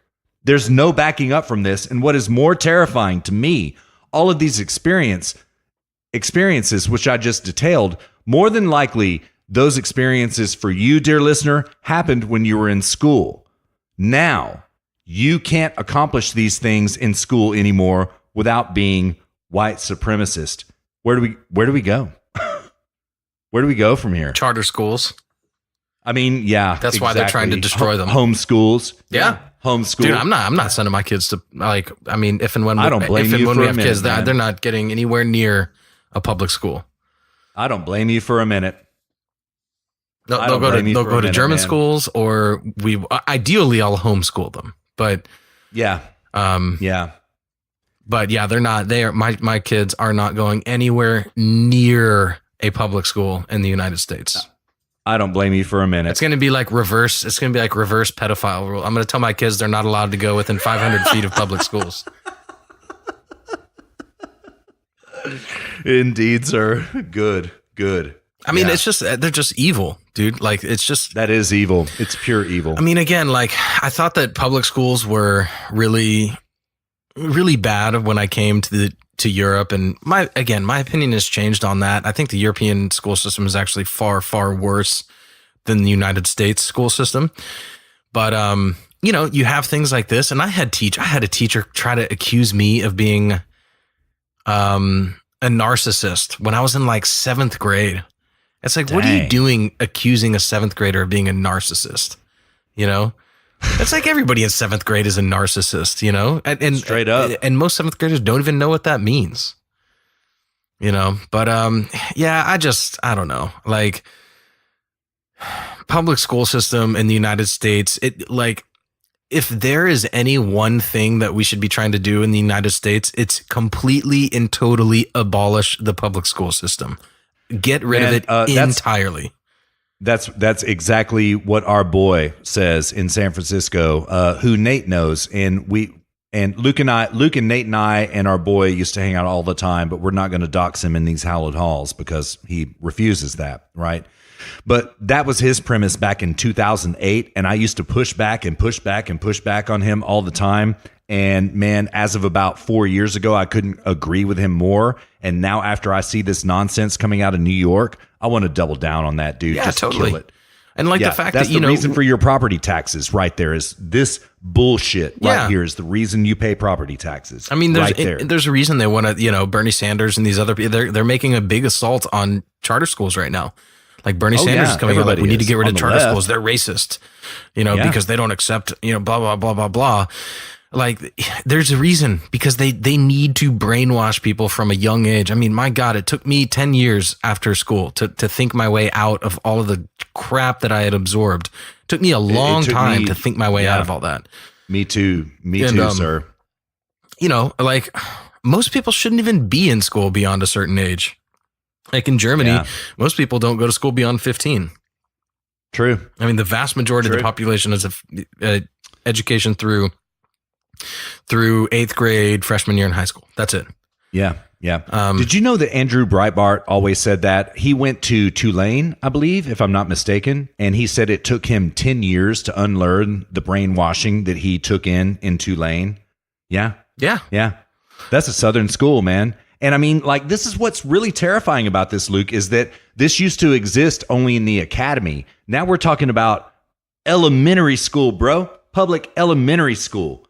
This is, I don't know. There's nothing to call it but brainwashing. It's straight up brainwashing. I mean, when I was in school, environmentalism wasn't quite underway like that. It wasn't so aggressive, but you could definitely tell back when I was in school that, I mean, when I was in university, it was like full on, but in high school and grade school, I mean, but I also grew up in College Station. So it was like a very conservative right-wing place. I don't think it's like that anymore, but it's not, so it wasn't that bad, but it was there a little bit, even when I was in school. But yeah, I mean, the university system is just lost, but yeah, I mean, still though, the sad thing is that, I was just having a conversation, with a family member about this recently. She was talking about her daughters and, does she send them to school? Does she put the money in a fund and let them start a business? You told me about that conversation. Yeah. I had to tell her, I was just like, look, in spite of everything about the American education system, the higher education system, the universities, the United States has far and away the best higher education system in the world, bar none. For sure. That's why everybody in the world comes here. Yeah, this is why you see like these Chinese kids who barely speak. The reason is because the wealthy Chinese, they don't send their kids to Chinese university. They send them to American universities. True. I mean, I was talking to somebody, Jessica's thinking about getting her PhD. And he said, well, does she want to teach? And I was like, well, yeah. And he told me, he was like, tell her not to get her PhD in a European university. And I was like, why? He's like, because she'll have a hard time finding a job at an American university if she gets her PhD at a European university. And I was like, why is that? And he's like, they're just not as good. Like the American, they just don't want to hire people with European PhDs. They're just not as good. The American higher education system, and coming over here to Europe, it's like I feel so far ahead of everybody just because I have a bachelor's degree. The American education system is really good. So don't get me wrong, but there's stuff like this that comes through, and it's like if you're not aware, you can just get blindsided by this, and then you are just a sponge, and you soak up all of this stuff. And by the time you're in your early 20s, you are totally corrupted. And that is so easy to happen. It happens to so many people. And then they get out in the real world and then they experience, the world as it really is when they're not on student loans and living in the dorms and being coddled. And they get out in the real world, they get a job, they get their ass kicked a little bit. They got to pay bills. And then their taxes come around for the first time. They realize how much Uncle Sam's really taking. And then they get pissed off and their opinions start to change. Their opinion, the emotions start to root in reality and not in, this fake reality that school and universities created for them. So anyways. There is a young socialist who works for me right now, and I troll him all the time about how he's really a capitalist. He's not a Bernie bro because he loves that money, man. And he loves those hours, as many hours as he can get. He wants more, right? More. So I'm like, man, you're not really a Bernie bro, man. You're a straight up capitalist. And so we reform them this way, Luke. But like everything that you just described about our education system, I couldn't agree more. I've got a lot of respect for it. But what you're looking at right now is the orchestrated destruction of it right there. And now it's public school children, kids. It's terrifying. Yeah, man. I mean, Terrifying. All these kids that are like 12 years old, like striking and going on climate marches. I'm just like, you realize how evil you people are? Straight up, man. You remember that video we played about when they marched on Dianne Feinstein about like, you have to sign the Green New Deal. Oh my God, because our Earth is going to end in 12 years. These are like, what, 8-year-old kids saying this? But that's a joke, Russ. Didn't you see AOC? Yeah. I wonder how all these kids feel now that AOC is like, I was totally joking about that. You're an idiot if you actually believe me. Ironical. Oh my God. Why do you take me so serious? Yeah. Fox TMZ News. Yeah, dear listener, like in the last week or so, AOC came out and she was like, if you actually believed me when I said the world would end in 10 years, then you're an idiot. And the funny thing is like, nobody on the right actually believed that. That's true. It's everybody on the left. She thinks she's talking. She thinks she's calling people on the right idiots, but it's everyone on the left she's calling an idiot, and she's too dumb to even realize it. It's the same thing as her whore dance on the roof that time where she was like whoring it up and dancing for the camera and all this kind of stuff. It was some mockery of some dance in, I don't know, Dirty Dancing or whatever. I can't remember the details, but she was like, oh my God, all this right-wing commentary disgracing me about like doing this dance and blah, blah, blah. And then all of a sudden the right-wing commentators are like, I didn't say nothing about that. Did you? No? Did you? Yeah, AOC, nobody on the right said anything about you dancing. We actually don't give a F about how you whore yourself out like that. And then, it's self-propaganda in the case of AOC, just like what we're seeing. If you actually believe me about this, when I said the Earth was going to end in 12 years, you're a fool. But that's how she happened to win that Congress seat. So whatever. Yeah. Whatever. All right, dude, we should roll the break, man. We are super long. Yeah, it's true, man. We wanted to be short, but we are long. This is black pilling stuff. So let's white pill a little bit for this week. What do you say, Luke? Yeah. I've got some white pilling stuff, man. Yeah, let's do it. All right. So this is the Trump rally that happened on Monday. Dear listener, it was a barn burner. It was entertaining. It was everything that Luke and I watched in those old 2015 rallies invigorated and concentrated into a modern day rally. So I don't know, Luke, we averaged about 7 minutes on that last one. Do we want to do about 7 minutes again? Yeah, that 7 to 10. Yeah, that felt good. Yeah, 7 minutes. Okay. 10 feels a little long. Okay. Let's do 7. Okay. All right. So I'm about a fourth of the way in from when the president steps up. Dear listener, enjoy it. If you haven't seen it already, give us 7 minutes of real time. We'll be back at you before you know it. But I want Fred to please come on up. You have to get out tomorrow. Fred Keller, 12th. Okay, let me stop it right there. Okay, sorry about that. Fred Keller, Trump ostensibly threw the rally for Fred Keller running for a special election Pennsylvania congressman seat, and he won by a landslide, dear listener. This is nothing but white pilling, but I don't like when the candidate gets up and talks. I want to hear Trump talk. So let's go forward in time just a little bit. I'm going to go a little bit further. Here's the president. Enjoy, dear listener.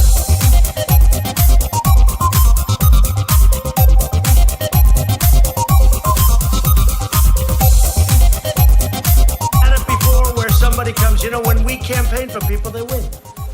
And a lot of cases, Andy Barr in Kentucky, and we also won the Senate. You wouldn't believe that if you read. We won the Senate. We picked up 2 additional seats. Remember, they were going to win the Senate, but I campaigned. I made 32 major stops in a short period of time. You think that's easy? And then I had to make 2 more on the final day of a runoff. Cindy Hyde-Smith, she won. She did great. But that was a lot of work, and we won the Senate. We got no praise. We got no acclamation. We got nothing. But you know what? Tomorrow, Fred, is a lot of people are watching. A lot of those fakers back there are watching, and they're gonna be reporting very positively. I'm sure if he wins, but you gotta make sure he wins, please. You know what they'll say? President Trump came to Pennsylvania, and he went back home a loser. I never want to be called a loser. Remember this: we all together, we ran one time and we're 1-0, but it was for the big one. Now we're going to have a second time. And we're going to have another one. And then we'll drive them crazy. Ready?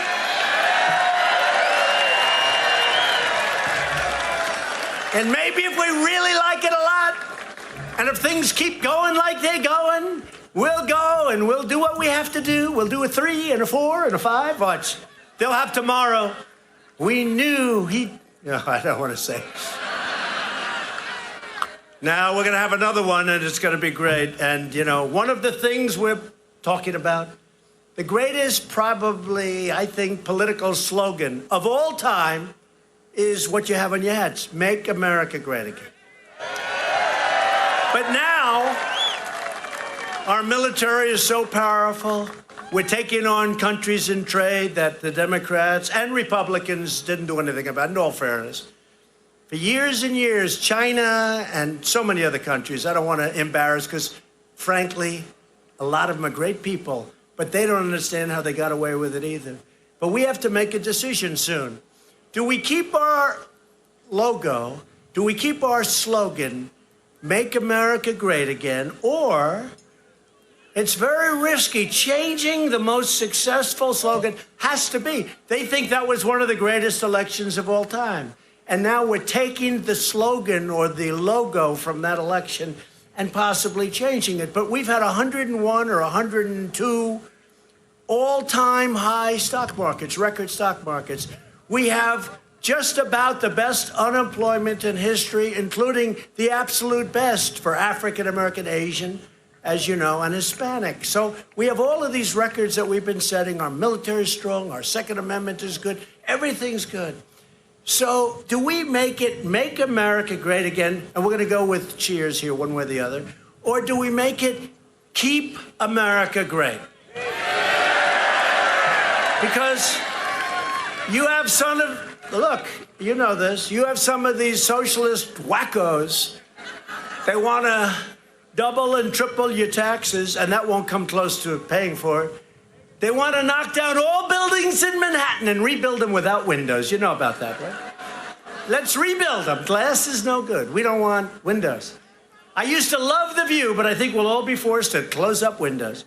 No, it's crazy what they're saying. So many different things. So do we want keep America great or make America great again? We'll go keep America great first. Ready? So keep America great or make America first. Keep America great.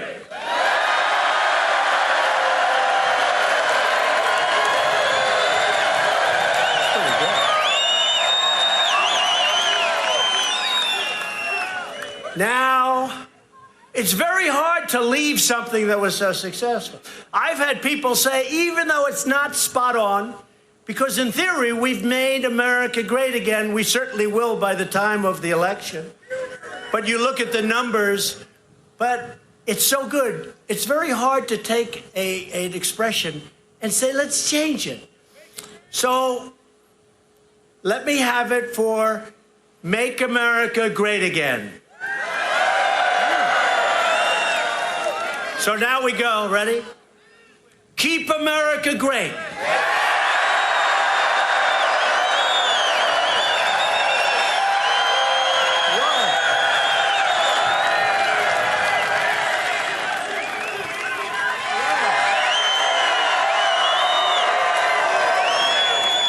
Ready? Make America great again. Whoa! Wow. Okay, Mr. President, I know we're on break right now. I'm going to intervene here for just a second. Take some advice from the HSP boys. The campaign slogan should be Make America Greater, not Keep America Great, Make America Greater. We go on with the rally. I was going to ask you what your opinion was. Because we'll sell many, many more hats that way.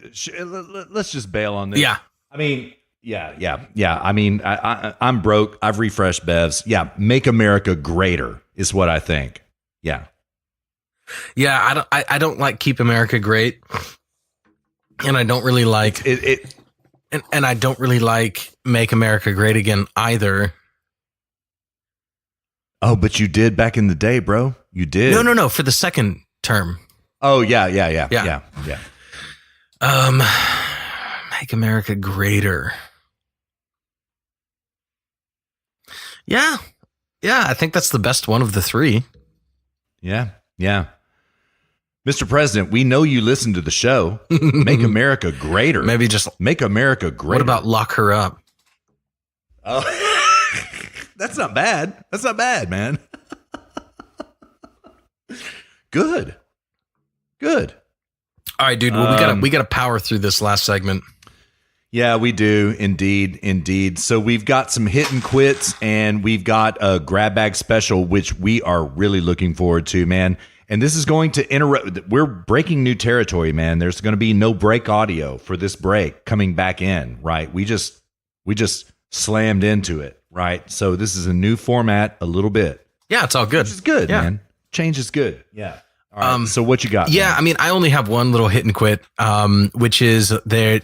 So, dear listener, I'm just sort of putting this out there here in advance for you. So keep an eye out. The environmentalists in the left in general, they are coming for your travel.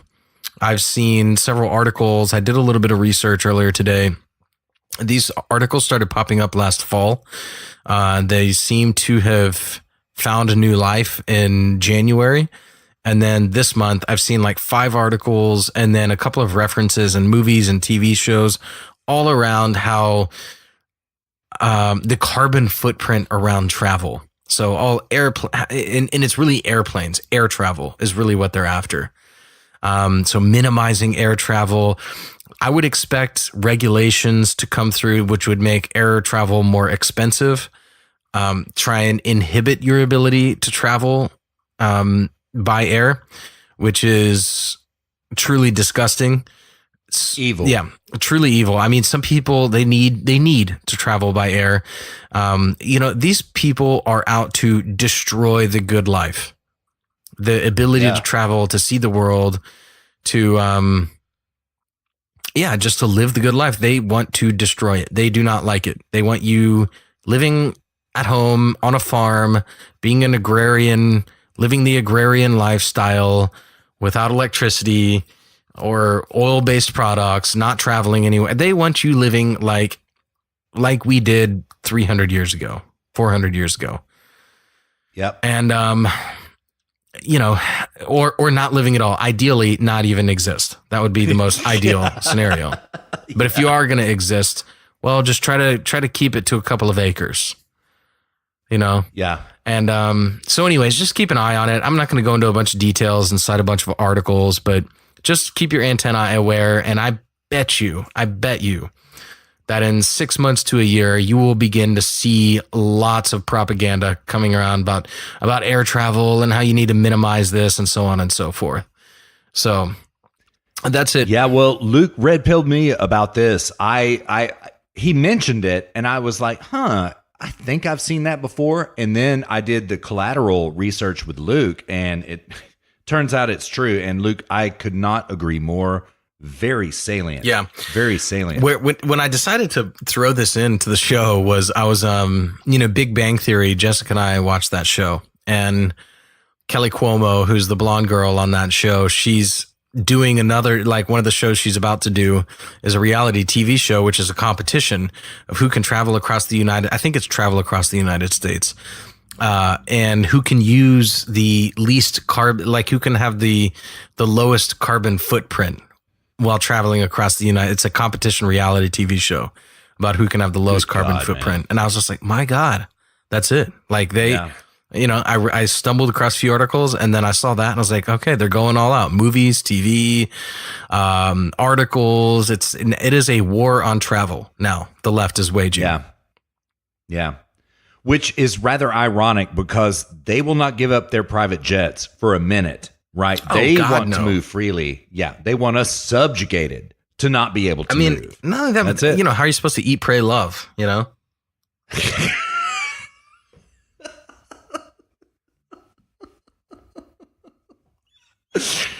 Yeah, man. I mean, how are you supposed to eat, pray, love if you can't travel? Fly in a plane, a bunch of fossil fuels. So true. So true. Jessica actually had to, and this is another reason why I thought this, Jessica in her class, she had to, they took this little questionnaire, and this is the day before we flew out to Pennsylvania for this past weekend. And so this was last week. And the little questionnaire was like, they gave it to all the students and everyone was supposed to answer these questions and then it would rate your carbon footprint. And Jessica's was just like off the charts. Oh my God. Wow. That's crazy, man. Yeah. And so the professor was like, and Jessica, she loves to trigger people in class. I love it. I love it when she tells me about these. They brought up gun control this week and she BTFO'd them. But, good. And, yeah, she always likes me. Well, my husband is from Texas, and everyone's just like, oh, no.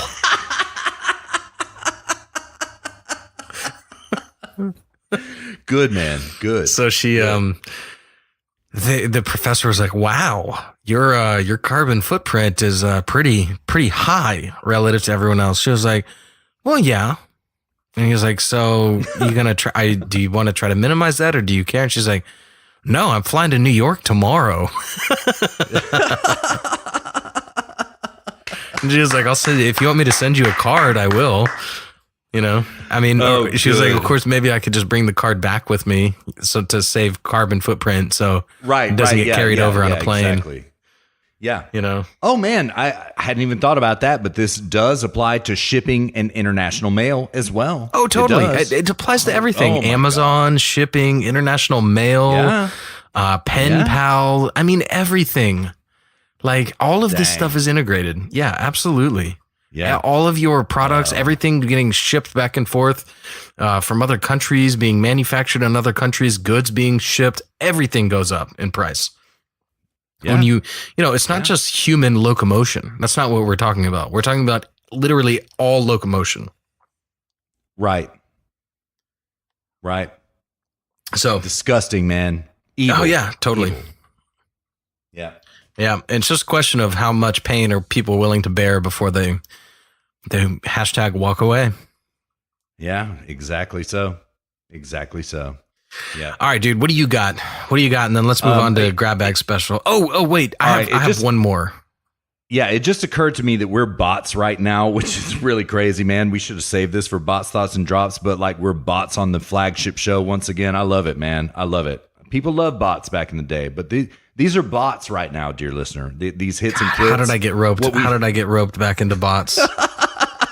Jesus Christ! I didn't even realize that until you just said it, and yet here we are. All right. Bring your bot. All right, I got one more bot.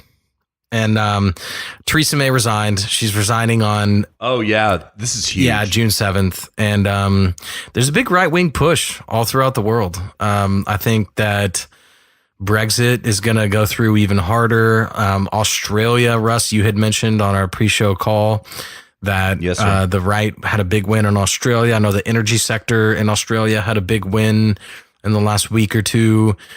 India, if I'm not mistaken, I didn't follow up on it, so I don't know for sure, but last I read, India had a big sweep of right-wing elections. So this is a global movement.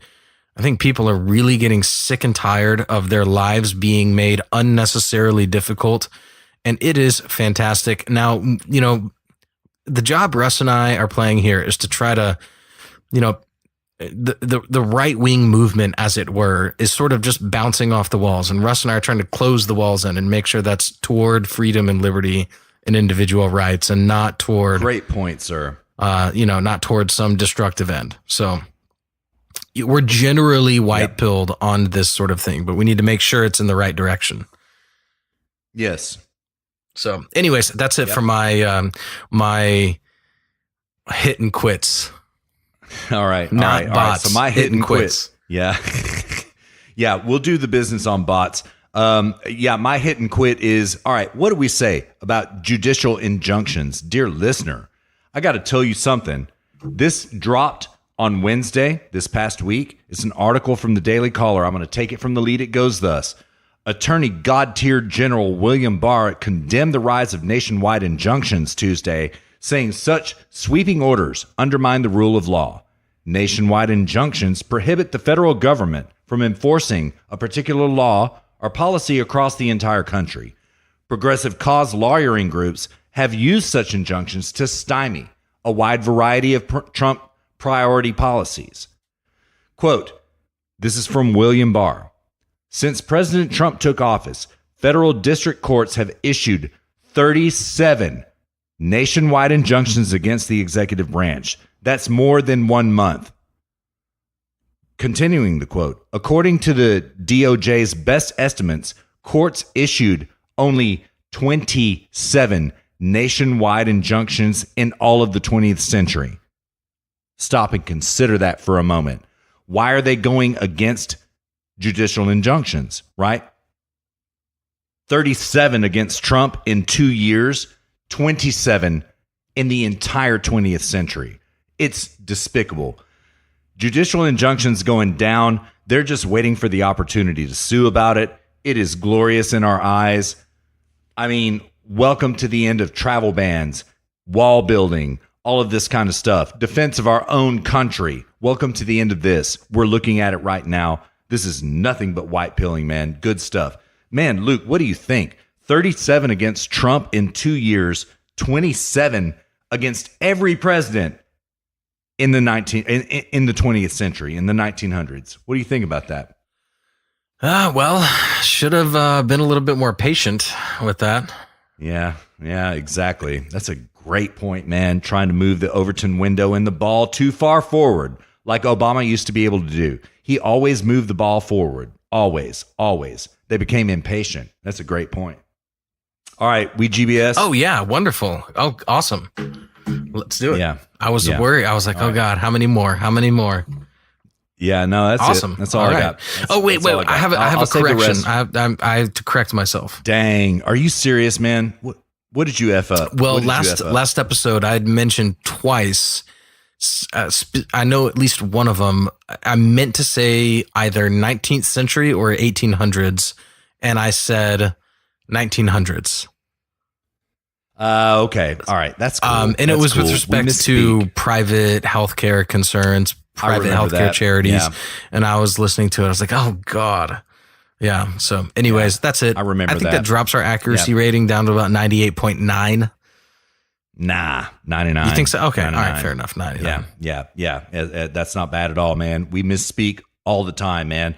I've been paying attention to the pros, and they misspeak more egregiously than that. Oh, dude. Since we started doing this show, I listen to people with a more critical ear now. I used to kind of just listen to people and then like wait until I understand that to be wrong. Now I actively question it as I'm listening to it. It is shocking how full of shit people are. It is shocking. It is.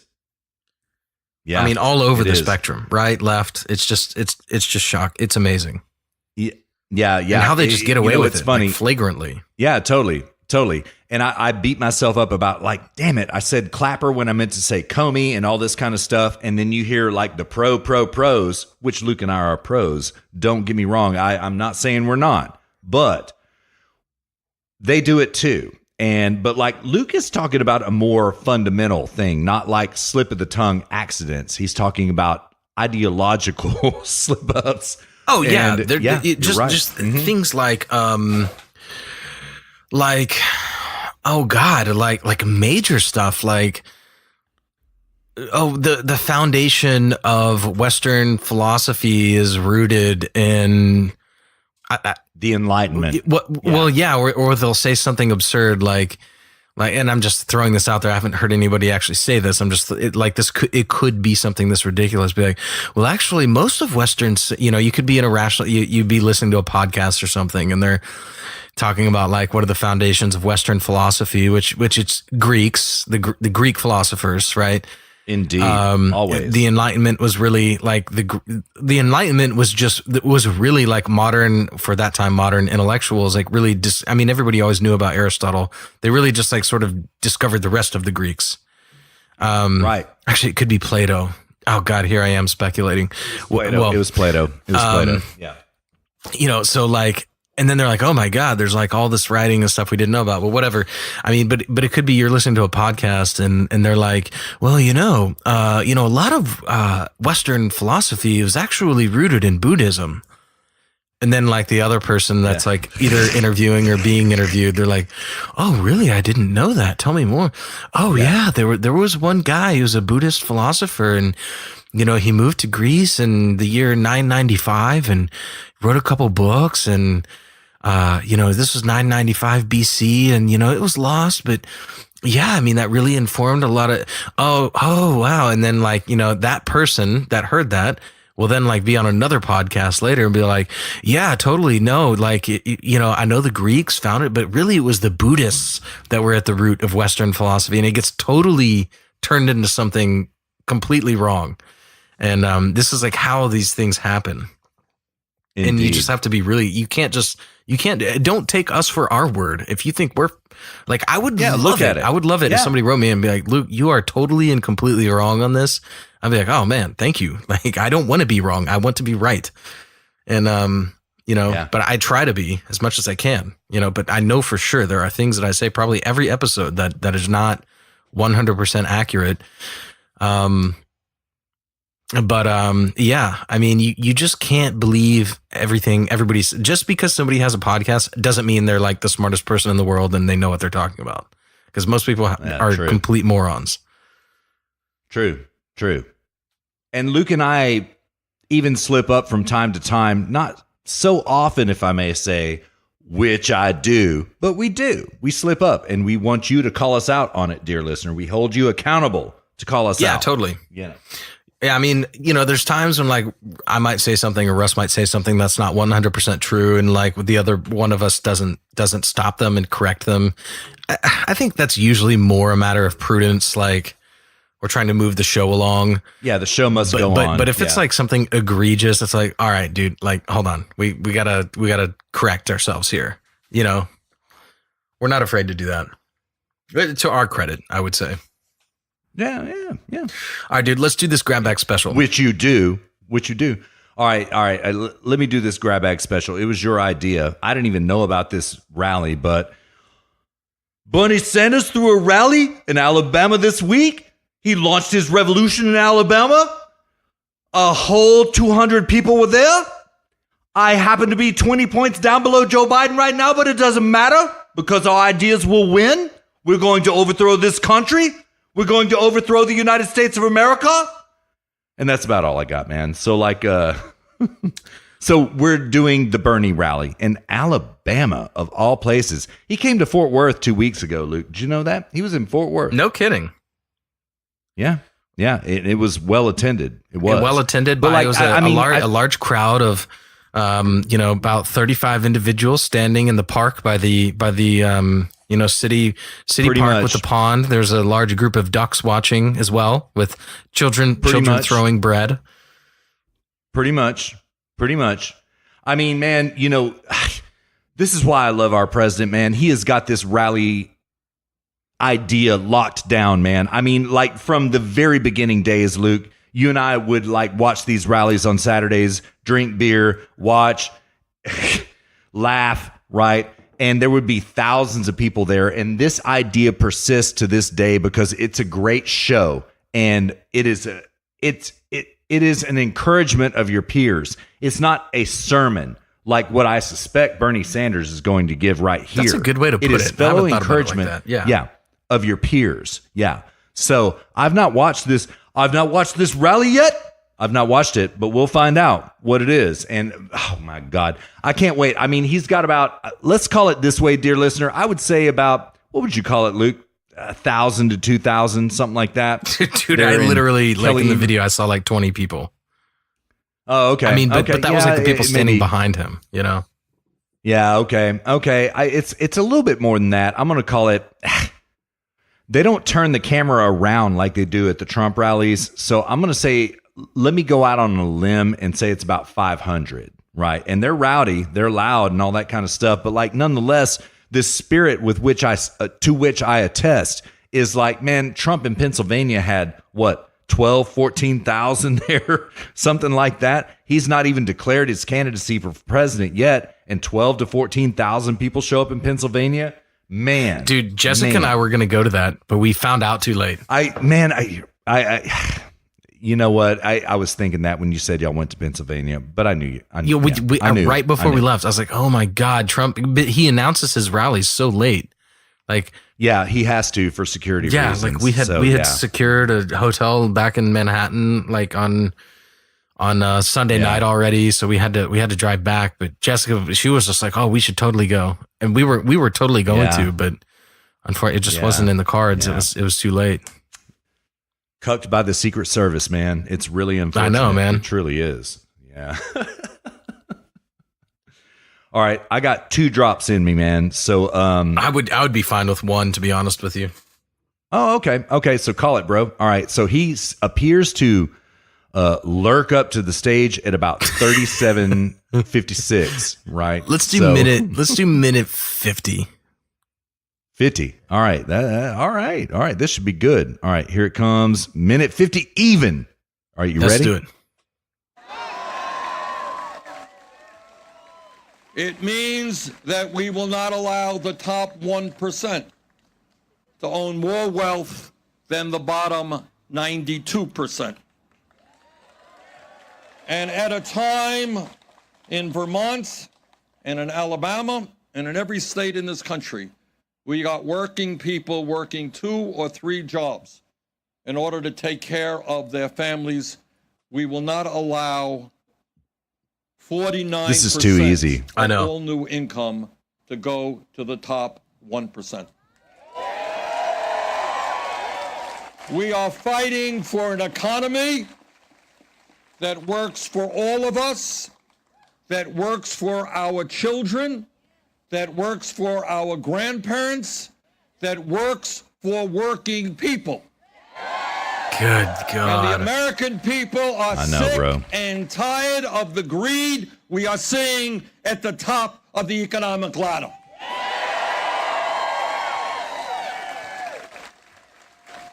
We are tired of CEOs of large corporations making 300 times what their workers make when 500,000 Americans will be sleeping out on the streets tonight. Dude, why is that, Bernie? Dear listener, this is why we do not grab bag special leftists.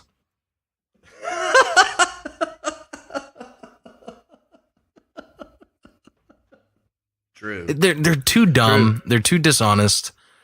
Every one of the only argument that even needs an explanation is that anybody might be confused over, like, the average CEO earns 300 times what the lowest paid employee does. Like, okay, like, I will dignify that one with a response, because the rest of it is just so ridiculous. It's, the top 1%, like, I'm not going to dignify that with a response, considering the fact that he is the top 1%. Exactly. I'm not going to even respond to it. Exactly. Give all your money away, sell your houses off, and turn yourself into a bottom or STFU. Yeah, or bottom 98%. I'm not even gonna hear it. Not gonna respond. Yep. I mean, they're all fallacious arguments, but not gonna respond until you give all your shit away and make yourself a 98%er. Okay. Yeah. But yes, the CEO thing, I hear this a lot. A lot of people get confused. A lot of people get pissed off. They're like, oh, he just sits at a desk all day, blah, blah, blah. Okay. You tell me what's easier to deal with. A seemingly endless number of people needing things from you and being pissed off at you, or a button that you have to push every 5 minutes. Great point, man. Great point. Like, which one of those two things creates more value? Like, the extent to which you can, and there's a lot of, and I'm not trying to denigrate manual labor here or blue collar work. There's a lot of blue collar and manual labor work that's artistic, that is difficult. I mean, I worked in kitchens for years, and I respect that more than all labor. Straight up, blue collar labor, I respect more than anything. Straight up, I do. Yeah, like. I mean, dude, even as recently as 2 years ago, I was working in a freaking restaurant, but like, I loved it. I loved, like, making the perfect hamburger. It sounds ridiculous, but like, I would get so good at it that I would, like, challenge myself to make, like, the perfect hamburger and, like, serve that. And then I would, like, watch the person eat it and see how they would react. I mean, like, and that's something, literally flipping burgers, but like, you can take pride in what you do, and that's okay, even if it's not, being a database engineer or something like this. Who cares? Like you can take pride in what you do, even if it's primarily physical, but that still requires mental focus. But like, being the CEO of a public corporation, public company, which this is the kind of person Bernie is referring to, that is so profoundly difficult. I mean, you aren't really using your body. It's mostly mental effort. But like, as your efforts shift from physical to mental, it becomes increasingly difficult, especially when you layer in people. Because like, when you're dealing with physics, or when you're dealing, everyone's like, oh my God, physics. Oh my God, computer engineering. Like, look, these are like finite things that you can wrap your head around. Anybody can learn anything with enough time. Okay. Physics, computer engineering, programming, database engineering, civil engineering. This is math. These are finite things that you are dealing with. You can wrap your head around. You cannot wrap your head around an endless number of people coming to you. You don't know if your director of marketing is trying to sabotage you. You don't know if your chief information officer is legit or not, or if he's really good. How do you size that up? You have to have skills in all these different areas to be able to deal with all these people. If your chief operating officers tell you, how do you know he's telling you the truth? How do you know that he knows what the hell he's talking about? You have to know about so many different things. You have to have and all knowledge is integrated. You have to, your base of knowledge has to be so thorough and so integrated such that you can deal with anybody at any time walking in the door of your office and do it in a polite way that wins them over. That is so difficult to do. You know, we look at people like Michael. The reason people don't bitch about athletes is because like you can see what they do. You can see Jerry Rice catching a football 50 yards down the field and scoring a touchdown. You can see Steph Curry shooting a three from like way outside the 3-point range. Like you can see these things. Why do you got to call out them California all athletes, right, man. Sorry. Damn. Oh, dude, I did too. I didn't mean that. I just watched a documentary the other day about Jerry Rice. That's why I called him out. Oh, okay. Yeah, but Steph Curry is just top of mind because they're in the playoffs right now. And I watched this funny highlight reel of Memphis missing like 6 shots in a row to lose the game. Oh, nice. But I mean, that's the only reason I called them out. That was not deliberate. Okay. Who's a good Dallas Stars player? Tyler Sagan. You can see Tyler Sagan skillfully handling the puck and shooting it into the goal. Thank you, brother. Thank you.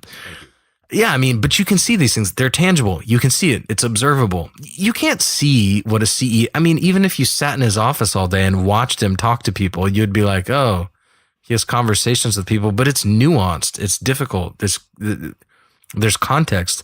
Like the work that CEOs do is so difficult compared to what that person does that he makes 300 times more money than that person. I mean, especially considering the fact that like there's probably a huge time difference there as well. It's just absurd for Bernie to equate the two and to equivocate of how difficult it is to be a CEO. And Bernie's never even had a real job, so he shouldn't even be talking about that either. Exactly. Never. Exactly. Yeah. Man, my only comment on it all is this. Okay. I will agree a little bit that there is growing income disparity. There is, right? The rich are getting richer, the poor are getting poorer. Bernie's prescription for this is for government to intervene and tax everybody more. My premise, and I believe, Luke, that you would agree, is that this is not because of capitalism. This is not because of anything other than the government. That's what's causing this to happen. Get the government out of all of this. Forbid the government from being involved in the market. Everybody says, oh, well, we've never tried socialism. Socialism hasn't really been practiced in Cuba and Venezuela and in the Scandinavian countries and all that kind of stuff. How about this? Capitalism has never been practiced in the United States. Let's go to raw capitalism. And I guarantee you, income disparity ends overnight like that. Yeah. And it is the government interfering in the market that causes this to happen. I'm sorry to sound like a libertarian person. Entity, if you're to right? peek off. Yeah, entity. I am sorry entity. to sound like a libertarian entity. But it is the government that has caused this, and the prescription for government abuse is not more government. It is capitalism. It is individualism. It is individual liberties, and that's all I got to say to Bernie. The rest, I'll say a couple things about this. I mean, think about what created the middle class. I mean, you look back, everyone harkens back to the beautiful 1950s when everybody was equal, and I mean that's partially true. I think it was a lot easier to live as a middle class person working blue collar work back then, and we were way freer back then. So when they're like, it's really funny, That's truly it. That's truly it. It's really funny how everyone's like, income disparity, it's increasing and blah, blah, blah. Guess what's also increasing? Regulations, the size of government, like socialist policies. All of that is increasing too. I wonder. 100 for 100. I wonder if maybe that has something to do. I don't know. Maybe if we reverse all of that and look back in time, we can, we have the data. It's all there. Yep. 100 for 100. Yeah. But so I don't mean to counter signal you, Russ, but the poor are not getting poorer necessarily. Everyone's getting richer. The rich are getting richer at a faster pace than the poor are getting richer. So it seems like, you know what? I accept that. I accept that pushback. That is true. I mean, we have the richest poor in the entire world. I accept that. That's 100%. 100% true. I misspoke. Oh, it's That's all good, true. man. But you get my idea. It's a nuance. It's a nuance. Yeah. But yeah, I mean, and I think that there's something else that I wanted to say, and this was it. Basically, like, yeah, the middle class is getting wealthier and the poor are getting wealthier, but in such superficial ways. It's like, oh, congratulations, you have an iPhone 9 now instead of an iPhone 8. You know, like, but you pay $1,700 a month in rent for a shoebox of an apartment. But you have an iPhone. You know, so it's like these like very superficial. Right. That is so God tier. That is so smart. Yeah, it's like, yeah, they're becoming wealthier. That's true. We're becoming wealthier. Medical technology is advancing, all these sorts of things. But you have a $2,500 deductible. Yeah, I mean, you live in a shoebox of apartment, but you have an iPhone 9. You know, like exactly. So it's these like very superficial, in my opinion, very superficial wealth increases. You know, I want to see the time when trains get invented, when planes get invented, these huge leaps in technology that fundamentally transform life on this planet as we know it. I mean, that's the internet, right? That was a big transformation, but what do we have now? Basically nothing. You know, we have bells and whistles to all that already exists. That's about it. Like, we're not talking about innovations like Facebook and Instaham and all this kind of stuff. We're talking about true revolution, including things like energy technology. Okay. If you find a way to harness the cosmic background radiation, right? We welcome that at HSP. We welcome it. Thorium, any of these things, you know? Yeah, anything. Yes. If you can find a way to do that, we totally welcome it. We're not fossil fuels for fossil fuels unto themselves. We're fossil fuels as a moral good. We are pro the best available technology. Exactly. So develop the technology, make it cheap, but don't force your crappy windmills and solar panels on us. Yes, sir. All right, dude. I think that does it for episode 39. What say you? I think so. Let's blast, man. All right. Well, dear listener, thank you for riding along on this epic trail. We are so glad. I mean, we took 2 weeks off. I think the horses needed a rest. You know, we set up the chuck wagon. Once you set it up, you know, kind of want to hang out for a little bit, you know. Yeah. And so we thank you for your patience, and we are really looking forward to being back next week for episode number 40. And we got our 1 year anniversary coming up here in a couple weeks as well. 2 weeks, actually. That'll be episode 41. So that's true. We might have a double burn down in these unique circumstances. We may double burn it down, but maybe not. Yeah, we'll episode 40 and then 41. Yeah, we got to do 52. That'll be a burn down, but that's 9 weeks. That's true. All right, man. All right, brother. Great show, man. I had so much fun. I hope you did too, dear listener. Hope you did too, man. All right. So, Luke, next week. Cannot wait. Sounds good, brother. Peace. Late.